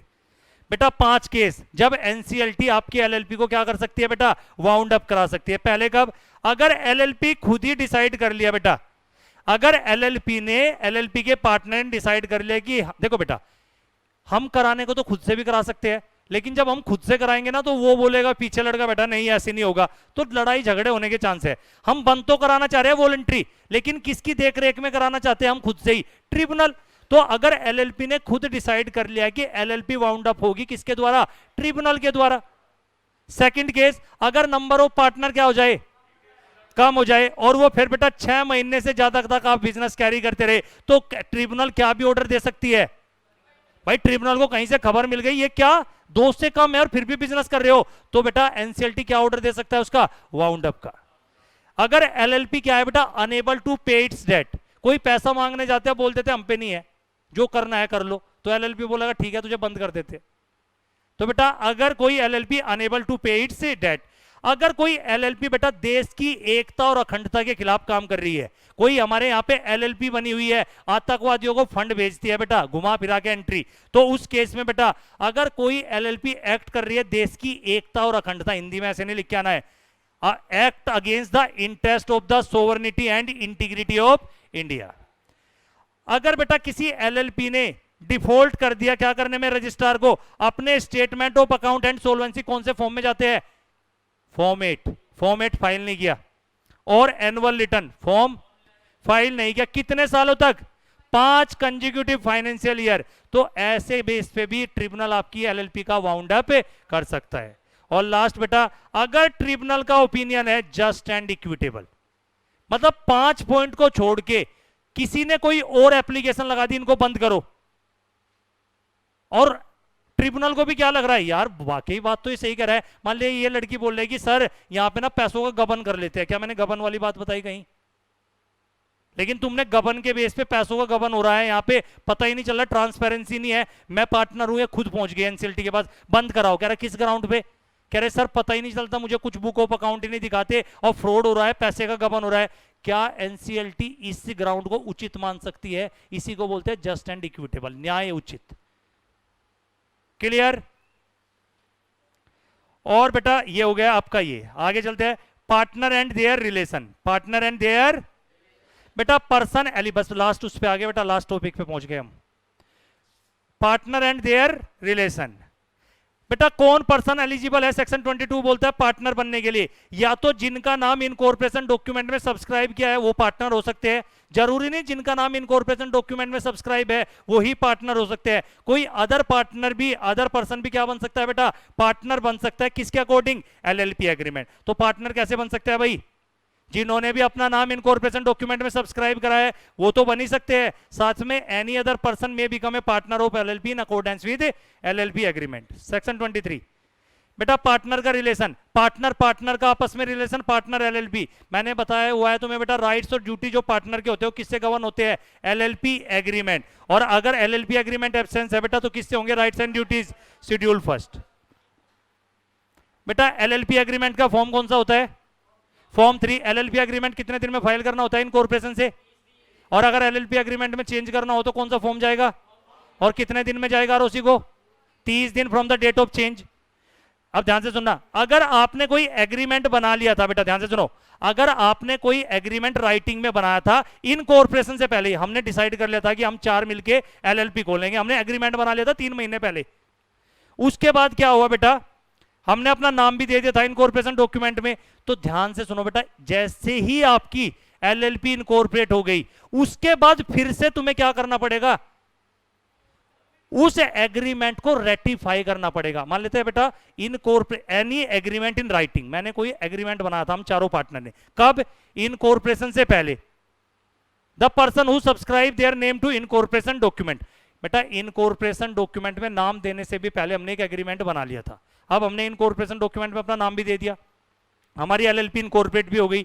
अब ये कह रहा है कि तुम्हें एक बार फिर से उस एग्रीमेंट को क्या करना पड़ेगा, रेटिफाई का मतलब कंफर्म करना पड़ेगा। अभी भी बता दो कि तुम उसी बातों पे टिके हुए हो ना, समझ गए बेटा।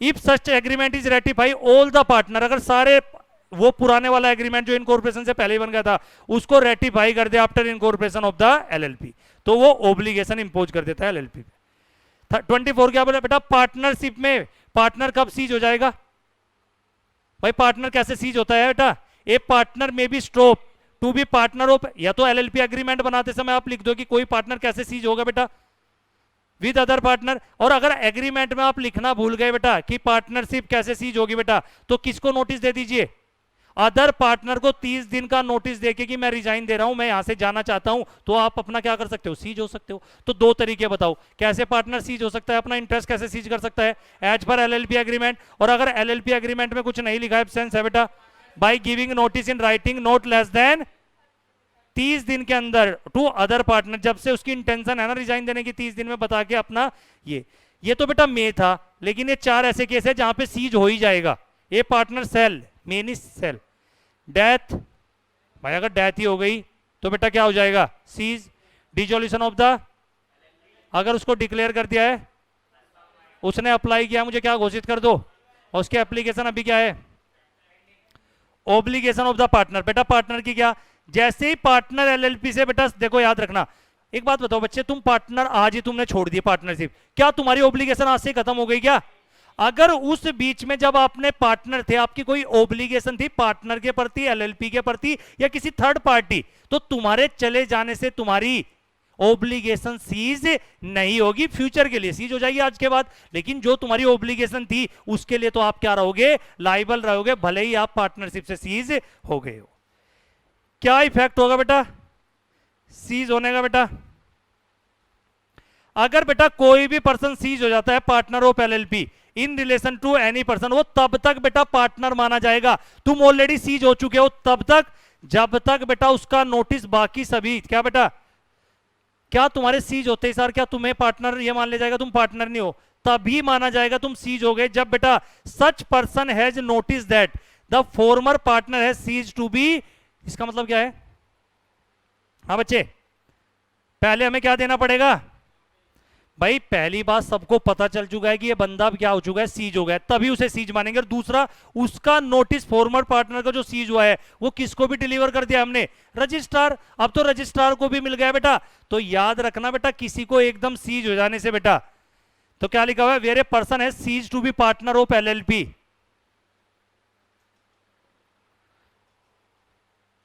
तो बेटा इसको फॉर्मर पार्टनर बोलते हैं, क्या बोलते हैं, तो बेटा याद रखना वो तब तक पार्टनर माना जाएगा जब तक सबको नोटिस ना मिल जाए बेटा, और जब तक बेटा उसका नोटिस किसको डिलीवर ना हो जाए, आरओसी। बेटा नो राइट इन मैनेजमेंट, मुझे बताओ फॉर्मर पार्टनर का कोई मैनेजमेंट में राइट रह जाता है क्या अगर वो चला गया, या उस किसी पार्टनर की डेथ होगी उसकी वाइफ बेटा मैनेजमेंट में इंटरफेयर कर सकती है क्या, नहीं। तो यही बात बोला कि ना तो फॉर्मर पार्टनर और डेथ के केस में उसका लीगल रिप्रेजेंटेटिव, इंसॉल्वेंसी डेथ के केस में बेटा उसका जो भी लीगल रिप्रेजेंटेटिव है उसका कोई क्या नहीं है बेटा, इंटरफेयर नहीं कर सकते मैनेजमेंट में। लेकिन प्रॉफिट में हिस्सा तो मांग सकते हैं ना बेटा, शेयर मांग सकते हैं।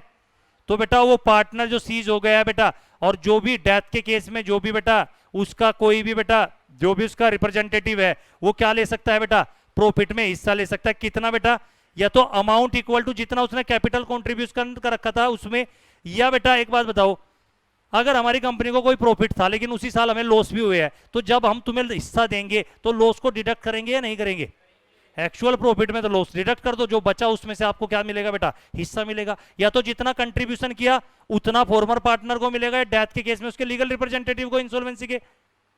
और दूसरा क्या बताया बेटा, अगर कोई लॉस भी है तो पहले लॉस डिडक्ट होगा, जो एक्चुअल प्रॉफिट है उसमें से जो आपका हिस्सा बन रहा है वो आपको मिलेगा। ठीक है बेटा। 25 में क्या बताया था बेटा मैंने, बेटा ध्यान से सुनो इन तीनों में। फर्स्ट क्या है, अगर बेटा किसी पार्टनर के नेम एड्रेस में कोई चेंज हो जाता है तो पार्टनर किसको इंटीमेट करेगा, एलएलपी को। पार्टनर किसको बनाएगा, एलएलपी को इंटीमेशन देगा अगर उसके नाम में एड्रेस में चेंज हो रहा है। कितने दिन में, 15 दिन में। कब से, जब से नेम चेंज हुआ बेटा।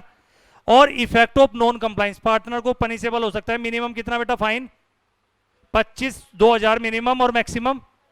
पहला सुनो बेटा, अगर पार्टनर के नेम और एड्रेस में चेंज होता है तो पार्टनर किसको रेस्पॉन्सिबल है बताने के लिए, पार्टनर किसको बताएगा, एलएलपी को। कितने दिन में, 15। फिर सर सेकंड में क्या है, कौन बच्चा बताएगा, पहले और दूसरे में क्या फर्क है।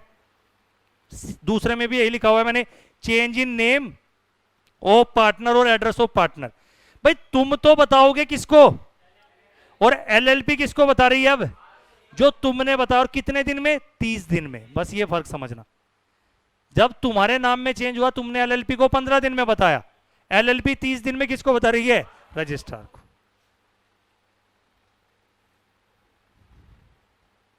और जैसे पर्सन कोई बिकम और cease to be partner, LLP registrar को बताएगी 30 दिन के अंदर, जब भी कोई एलएलपी और डेजिग्नेटेड पार्टनर, बेटा ये याद रखना इसमें। और इसमें ऐसा कुछ नहीं है बेटा। हाँ बेटा, क्या एक पार्टनर खुद भी, एलएलपी का पार्टनर खुद रजिस्ट्रार को इंटीमेशन दे सकता है, अगर उसको लग रहा है कि तुम बताओगे ही नहीं। भाई देखो, जनरली रेस्पॉन्सिबिलिटी किसकी है इंटीमेशन देने की, एलएलपी की। मैं किसको देता, लेकिन एक पर्सन जो पार्टनर से सीज हो रहा है वो किसको भी बता सकता है, रजिस्ट्रार को खुद भी बता सकता है, अगर उसको खुद को यकीन है कि एलएलपी ने किसको इंटीमेशन नहीं दिया है, रजिस्ट्रार को। और जैसे ही नोटिस फाइल किया किसी पार्टनर ने, रजिस्ट्रार पहले किससे कंफर्म करेगा, एलएलपी से, क्योंकि रेस्पॉन्सिबिलिटी तो किसकी थी भेजने की, एलएलपी। और अगर कोई कंफर्मेशन नहीं दिया एलएलपी ने 15 दिन के अंदर, रजिस्ट्रार क्या कर लेगा बेटा, अपने यहां पे उस रजिस्टर कर लेगा, और वो उस दिन से क्या मान ले जाएगा बेटा, सीज। तो मुझे बताओ पार्टनर किसको बताता है, एलएलपी को। एलएलपी किसको बताती है, क्या पार्टनर डायरेक्ट बता सकता है, कब बताएगा, जब उसको रीजनेबल बिलीव हो कि इन्होंने मेरी इंटीमेशन नहीं दी है। क्या वो एकदम तुम्हारी बात मान लेंगे रजिस्ट्रार, पहले किसको पूछेंगे। और अगर एलएलपी ने 15 दिन में रिप्लाई नहीं किया, हो जाएगा बेटा। बेटा पार्टनर एज ए एजेंट, आपको पता ही है बेटा, for the purpose of business of LLP, every partner क्या है बेटा, एलएलपी के एजेंट ऑफ द एलएलपी, लेकिन they are not agent of the other partner. बेटा लाइबिलिटी कहां तक, किस एक्सटेंट तक लाइबिलिटी रहेगी एलएलपी की, extent of liability of LLP.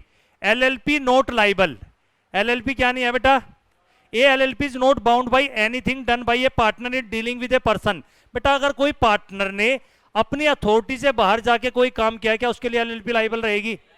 या बेटा द पर्सन नो दैट, किसी पर्सन थर्ड पार्टी को पता था इसकी अथॉरिटी नहीं है फिर भी हमसे डील किया, बेटा क्या एलएलपी लाइबल है।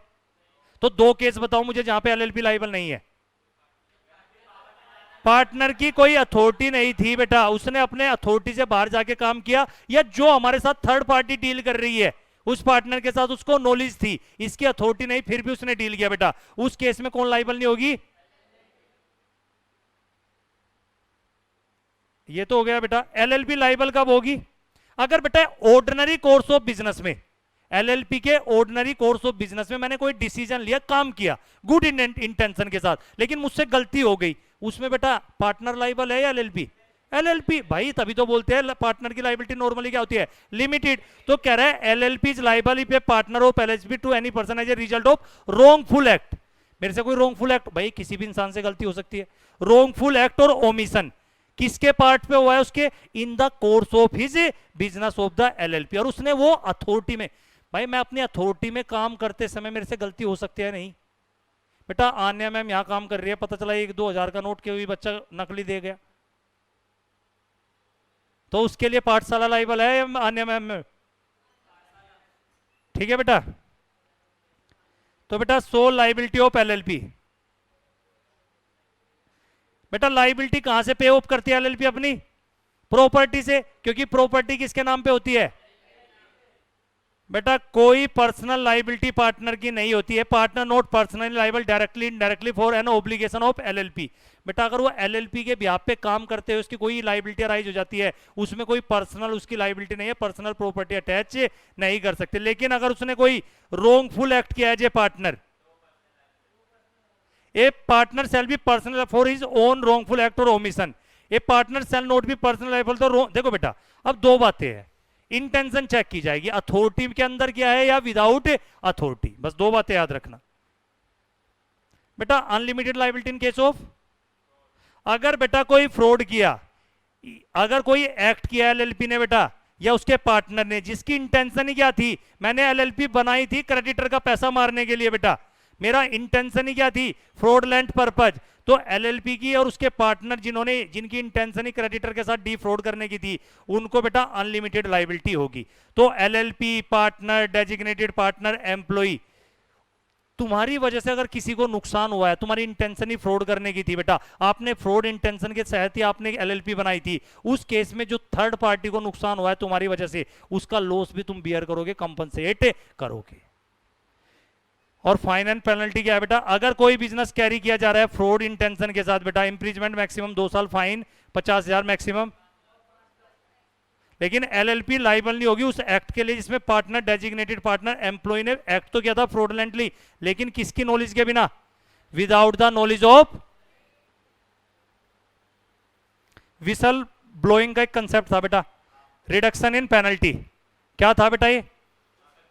बेटा कोर्ट और ट्रिब्यूनल ना लाइबिलिटी पेनल्टी जो लगती है ना इस एक्ट में, वो रिड्यूस कर सकती है। ये बेटा क्या नाम है तेरा? युगल ने बेटा क्या किया? ये विसल ब्लोअर का काम किया, पकड़ा तो ये भी गया, लेकिन इसने हमें सारी अंदर की खबर दी, सर ये भी चोर है, वो भी चोर है। इन्वेस्टिगेशन में अगर किसी ने मदद की, विसल ब्लोअर का मतलब होता है बेटा जो हमारी मदद कर रहा है। हमने तुम्हारी माल पकड़वाने में बेटा, होते नहीं खबरी होते हैं कुछ कि तुम्हें हम छोड़ देंगे, तुम हमारी मदद करो, तो ये वही काम कर रहा है विसल ब्लोअर। तो बेटा कोर्ट और ट्रिब्यूनल क्या कर सकती है बेटा? किसी पार्टनर एम्प्लॉय की एलएलपी की लाइबिलिटी को रिड्यूस या माफ कर सकती है अगर वो हमें कोई ऐसी यूजफुल इंफॉर्मेशन दे जो हमारी इन्वेस्टिगेशन में मदद करेगी। और दूसरा बेटा, उसने हमें कोई ऐसी इंफॉर्मेशन दी बेटा जिससे हम असली गुनहगार को पकड़ पाए, तो बेटा ट्रिब्यूनल और कोर्ट क्या कर सकती है? लाइबिलिटी को रिड्यूस कर सकती है। बेटा डिस्क्रिमिनेशन कर सकते हो क्या ऐसे पार्टनर के साथ? उसे निकाल दोगे क्या जॉब से? कभी भी विसल ब्लोअर के साथ आप भेदभाव नहीं करोगे, उसको सस्पेंड, थ्रेट, हरेस नहीं करोगे बेटा, सिर्फ इसलिए क्योंकि उसने हमें सही, बेटा युगल ने हमें कुछ सच बता दिया तो अब ये सब मिलकर परेशान करेंगे बेटा? नहीं। Holding out as a partner कौन बताएगा? अगर किसी पर्सन ने अपने वर्ड्स बोलने से, अपने राइटिंग में, अपने बिहेवियर से किसी को क्या रिप्रेजेंट किया है बेटा? कि वो पार्टनर है एलएलपी का, और इस बात पे यकीन करके उस बंदे ने एलएलपी को कोई पैसा दे दिया, क्रेडिट, तो याद रखना जितना क्रेडिट दिया है उसके लिए एलएलपी लाइबल रहेगी।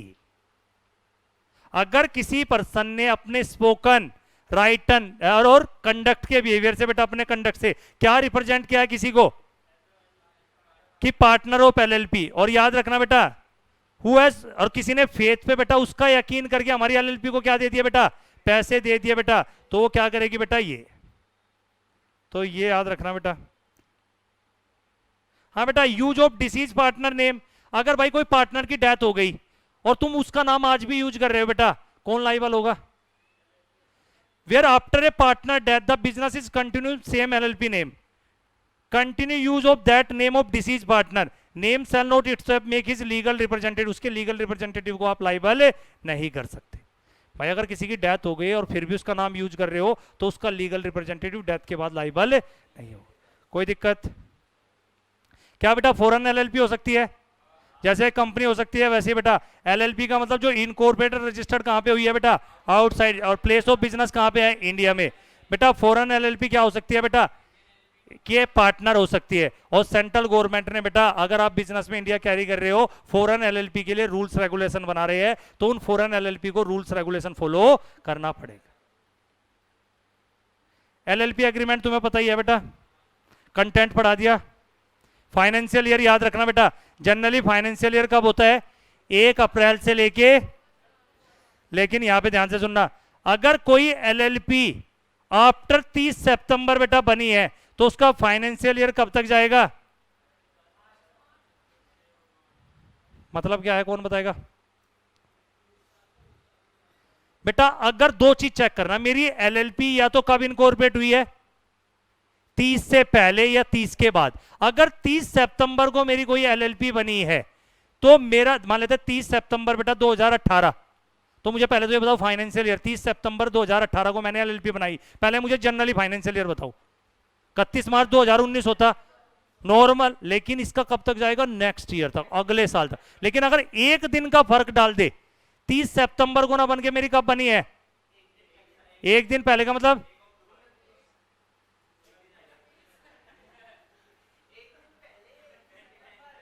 बेटा अगर 30 सितंबर या उसके बाद बनी है तो उसके बाद तो सेम ही प्रोविजन रहेगा, 30 सितंबर के बाद तो अक्टूबर ही आएगा।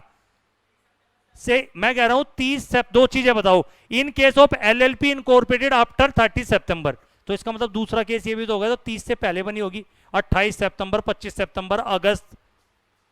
अगर नॉर्मली 30 सितंबर से पहले बनी है तो फाइनेंशियल ईयर वही चलेगा जो तुम सोचते हो, लेकिन अगर कोई एलएलपी है पहले साल ही दिक्कत रहेगी। ये दिक्कत कब रहती है? जब पहली बार एलएलपी बन रही है। मान लेते हैं मैंने 1 अक्टूबर को बनाई तो मेरा फाइनेंशियल ईयर नॉर्मली तो 31 मार्च 2019 को हो जाना चाहिए था, अगर मैंने 1 अक्टूबर 2018 को बनाई है, लेकिन ये कब तक जाएगा? 2020। तो यानी देखा जाए बेटा आपके हाथ में, आपको छोटा फाइनेंशियल ईयर रखना है या बड़ा फाइनेंशियल ईयर, ये डिसाइड करेगा आप एलएलपी इनकॉर्पोरेट कब कर रहे हो। तुम्हें बड़ा रखना है तो तुम्हारे हाथ में है। कोई कहने लगे सर इतना ही क्यों करना, तो भाई पहले बना लेता। ठीक है बेटा, अगले साल से बना लेना। हाँ हाँ पूछ। हाँ बिल्कुल, आफ्टर 30, जब बोल दिया मैंने आफ्टर 30 डे ऑफ सितंबर, अक्टूबर में बने, नवंबर में बने, दिसंबर में बने, जनवरी में बने, फरवरी में बने, बात ही क्लियर है। ठीक है बेटा। हाँ भाई मिसलिनियस देखो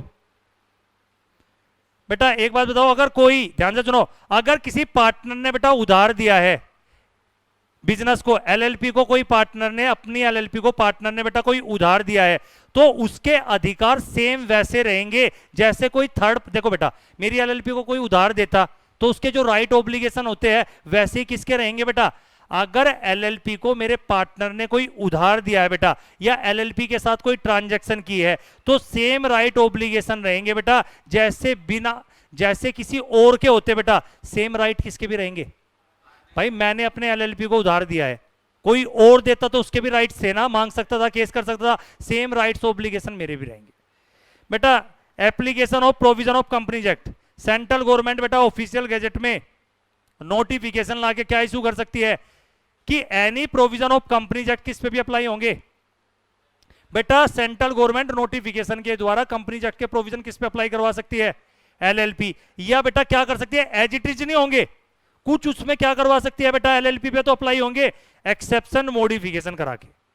तो मैं क्या कहना चाह रहा हूं बेटा, सेंट्रल गवर्नमेंट ऑफिशियल गैजेट में एक नोटिफिकेशन लेके आएगी और कंपनीज एक्ट के प्रोविजन या तो एज इट इज एलएलपी पे, किसी के एज इट इज कोई प्रोविजन को बोल देगी कि अप्लाई होंगे एलएलपी पे, या बेटा उसमें मॉडिफिकेशन अमेंडमेंट करके उसको अप्लाई कर सकती है। और याद रखना जब कभी ऐसा करेगी सेंट्रल गवर्नमेंट। तो ये नोटिफिकेशन जो इशू की है कहां पे रखी जाएगी? दोनों हाउस में रखी जाएगी, राज्यसभा और लोकसभा। ठीक है बेटा, दोनों हाउस से इसको अप्रूव कराया जाएगा बेटा, तब ये नोटिफिकेशन इशू होगी, ऐसे ही नहीं। अगर बेटा कोई कंपनीज एक्ट का प्रोविजन एलएलपी पे अप्लाई करना चाहते हो, कर सकते हो, नोटिफिकेशन लेके आओगे, लेकिन ये नोटिफिकेशन कहां रखनी पड़ेगी? दोनों हाउस में, वहां से अप्रूवल लेके इस नोटिफिकेशन को इशू करोगे। बेटा एलएलपी बेटा तुम्हें पता ही है सारी इलेक्ट्रॉनिक फॉर्म में बनती है, कंपनी भी। ये फ्लिप बताया, ये भी तो इलेक्ट्रॉनिक फाइलिंग है। ये सारे फॉर्म 3 फॉर्म बता रहा हूं, ये सब क्या है बेटा? इलेक्ट्रॉनिक। तो जितने भी डॉक्यूमेंट रिटर्न वगैरह होती है एलएलपी की, वो सारे कैसे फाइल होती है? इलेक्ट्रॉनिकली। कैसे फाइल होती है? इलेक्ट्रॉनिकली। और तो और बेटा आजकल तो साइन भी इलेक्ट्रॉनिकली आ गए, डेजिग्नेटेड पार्टनर को एक डीएससी लेना पड़ेगा।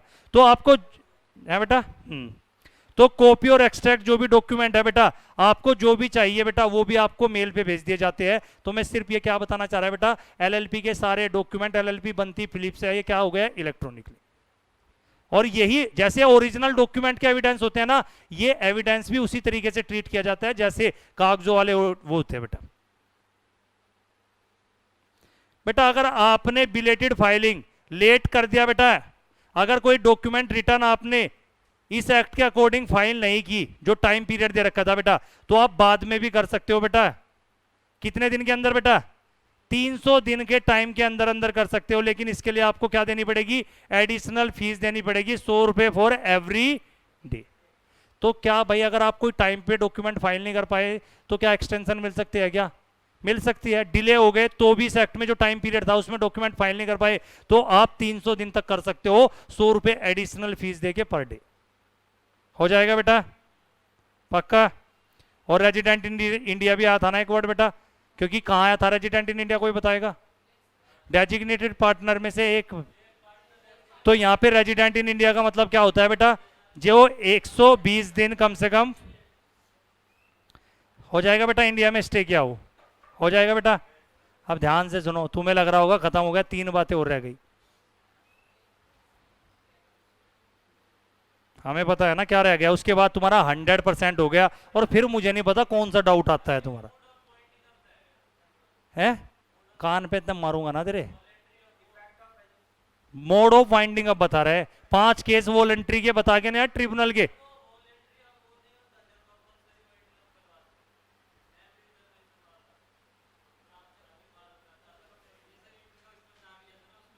किस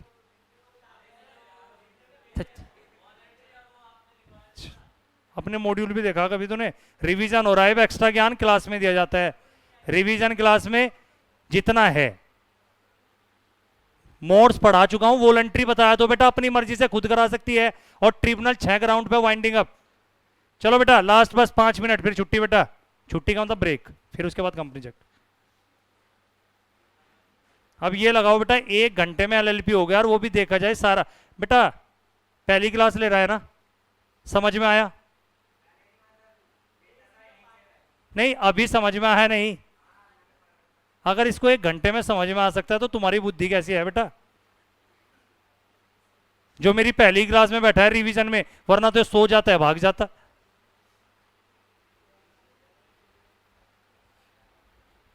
तो ऐसे भी बच्चे हैं जो 1 घंटे में आगे कम से कम सच बताना आया नहीं।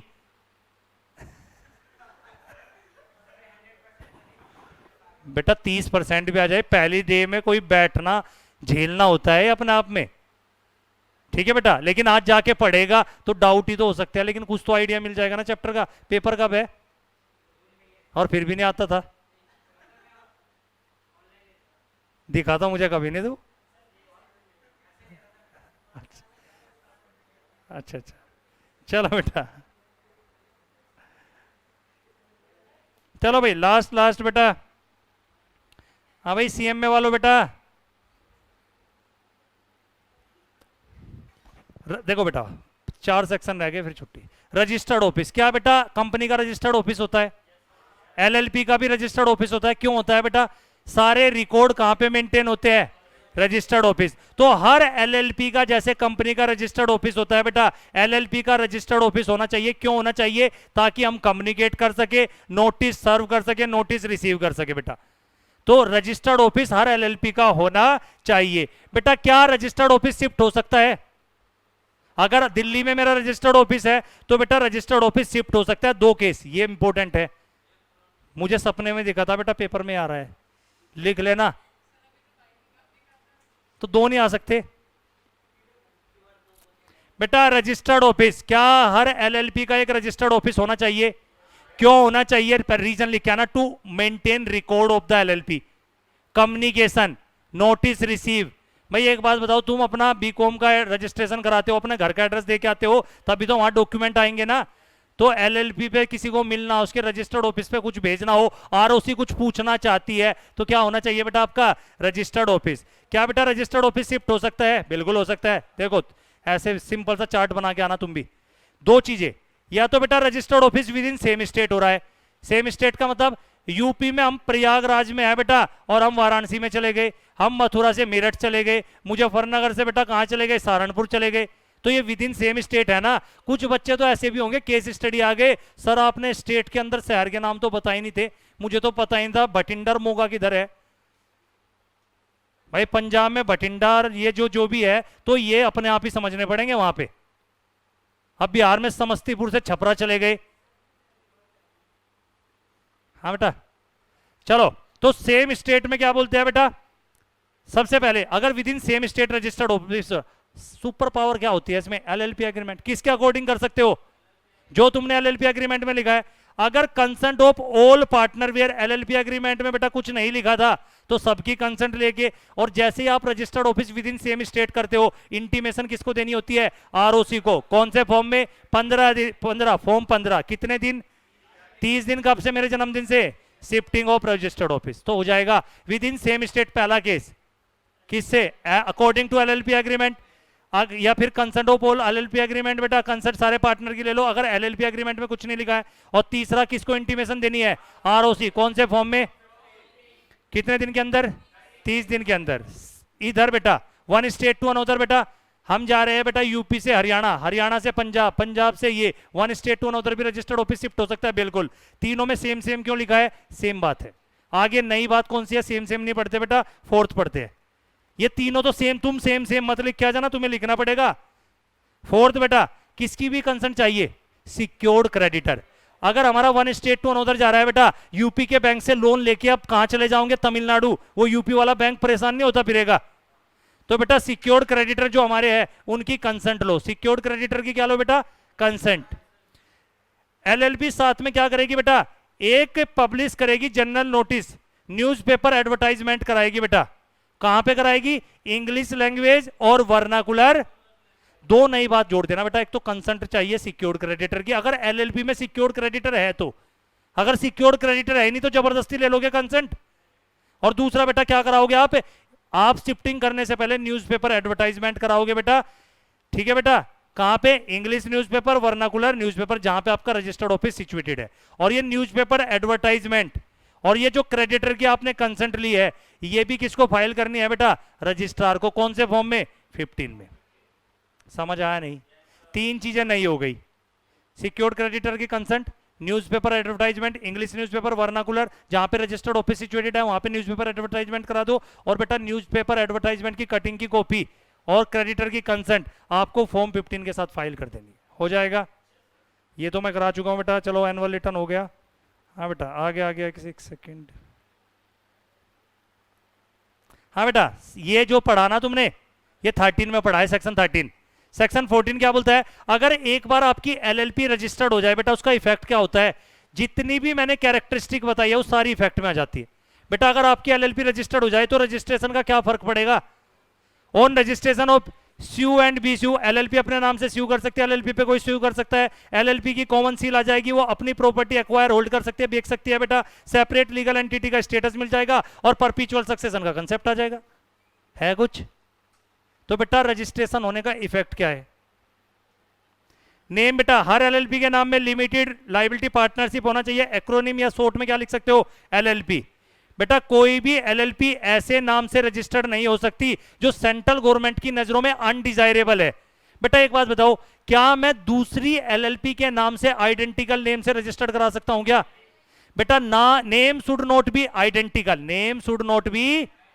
Name should not B undesirable by central government, ना तो एज इट इज होना चाहिए। रिजेंबल टू का मतलब मिलता जुलता। दो बातें, name should not be identical, name should not be resemble to. Resemble to का मतलब इसका नाम विधि है, मैं कह रहा हूं मैंने तो विधि के आगे कोमा लगा रखा है जी, तो है तो मिलता जुलता ही ना बेटा। पागल बनाना चाहता हूं क्योंकि विधि की पॉपुलैरिटी है। अब कोमा लगा के विधि के जो क्लाइंट होंगे बेटा वे भी इधर आ जाएंगे, समझ गए ना। या विधि के आगे ओम लगा दिया, कह रहा मेरे आगे तो ओम लगाया, ओम विधि, समझ गए ना। तो एज इट इज होना चाहिए, ना मिलता जुलता होना चाहिए। किससे मिलता जुलता नहीं होना चाहिए? किसी पार्टनरशिप फर्म का नाम मत उठा लेना, किसी एलएलपी का नाम मत उठा लेना, ना किसी कंपनी का नाम उठा लेना, और ना किसी का ट्रेडमार्क उठा लेना। पेटीएम कोई कंपनी नहीं है, ट्रेडमार्क है। पता चला अपना नाम रख दिया एलएलपी का पेटीएम, समझ। 197 कम्युनिकेशन, समझ आया। तो नाम किससे मिलता जुलता नहीं होना चाहिए, आइडेंटिकल नहीं होना चाहिए, रिजेंबल नहीं होना चाहिए। किससे? Partnership firm, LLP, company, trademark.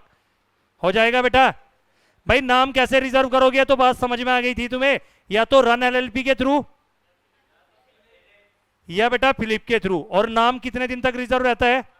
तेरा मारूंगा कान पे, कौन बोला ये? कुछ भी। कितने दिन तक रिजर्व है? 3 मंथ बताया था from the date of approval. क्या बेटा अपना नाम चेंज कर सकते हो? बेटा ध्यान से सुनो, अगर सेंट्रल गवर्नमेंट सेटिस्फाई हो जाए बेटा, एलएलपी कोई ना गलत नाम से रजिस्टर्ड हो गई, ऑलरेडी वो नाम था, या तो आरओसी की गलती से, भाई आरओसी से भी तो गलती हो सकती है ना। अगर किसी को गलती से कोई नाम मिल गया बेटा, तेरा नाम मुझे मिल गया, दिक्कत किसको है? तुझे या मुझे? तेरे को होगी, मुझे तो फायदा है, तेरी गुडविल का मुझे तो फायदा मिलता। या तो आरओसी खुद उसके नाम को क्या बोलेगा उसे कि आप अपना नाम चेंज करो, गलती से हमने तुम्हें नाम दे दिया, या तूने एप्लीकेशन लगाई होगी हमारे पास। तो इन केस में बेटा अगर कोई नाम गलती से दे दिया गया है आरओसी के द्वारा, या तो नाम मिलता जुलता है या एज इट इज है बेटा, तो उस नाम को सेंट्रल गवर्नमेंट क्या बोल सकती है? चेंज करने का ऑर्डर दे सकता है। और कितने दिन के अंदर उस एलएलपी को नाम चेंज करना पड़ेगा? जिस दिन बोला एलएलपी, सॉरी जिस दिन किसने बोला बेटा? सेंट्रल गवर्नमेंट ने बोला, उसके 3 महीने के अंदर आपको क्या करना पड़ेगा? नेम चेंज करना पड़ेगा। दोबारा सुनो, अगर कोई नाम गलती से दे दिया, किसके द्वारा? सेंट्रल गवर्नमेंट या आरओसी ने तुम्हें कोई नाम गलती से दे दिया, वो नाम किसी से मिलता जुलता है या एज इट इज है, तो या तो एप्लीकेशन आप लगाओ, या बेटा सेंट्रल गवर्नमेंट खुद से ही तुम्हें क्या बोलेगी बेटा, आप अपना उस एलएलपी को बोलेगी आप अपना नाम चेंज करो, और उसे ये डायरेक्शन कितने दिन में माननी पड़ेगी? 3 मंथ के अंदर उसे अपना नाम चेंज करना पड़ेगा। और नेम चेंज कैसे करते हैं? या तो एज पर एलएलपी एग्रीमेंट, और अगर एलएलपी एग्रीमेंट में कुछ ना दे रखा हो, कंसेंट, देखो देखो देखो क्या बोल रहे हैं नालायक। मैं कह रहा हूं कि अगर आपको नेम चेंज करना है, या तो एज पर एलएलपी एग्रीमेंट की हम नेम चेंज कर सकते हो, और अगर एलएलपी एग्रीमेंट में कुछ नहीं दे रखी तो किसकी कंसेंट ले लो। और ये जब नेम चेंज करोगे ना, इसका फॉर्म कौन सा होता है? फॉर्म 5 आपको देना है 30 दिन के अंदर, जिस दिन से नाम चेंज किया। और आरओसी आपको अब क्या दे देगी बेटा? एक फ्रेश सर्टिफिकेट दे देगी नए नाम से। और जिस दिन आपका नया नाम मिलेगा, याद रखना बेटा, चेंज ऑफ नेम कब से इफेक्टिव होगा? जिस दिन से आपको नए नाम का सर्टिफिकेट मिला। दोबारा सुनो, क्या कंपनी नाम चेंज कर सकती है? कैसे करेगी? एज पर LLP agreement. LLP agreement silent है तो कंसेंट ऑफ ऑल पार्टनर। हमेशा जब भी नाम चेंज करोगे तो किसको फॉर्म भेजोगे? आरओसी को। कौन सा फॉर्म? कितने दिन के अंदर? 30 दिन। कहां से? जिस दिन नाम चेंज किया, जिस दिन नाम चेंज किया। ठीक है बेटा। अब आरओसी क्या दे देगा तुम्हें? सर्टिफिकेट दे देगा। और ये नया नाम कब से इफेक्टिव माना जाएगा? जिस दिन से सर्टिफिकेट मिला। हो जाएगा नहीं? पक्का? अब 100% हो गया।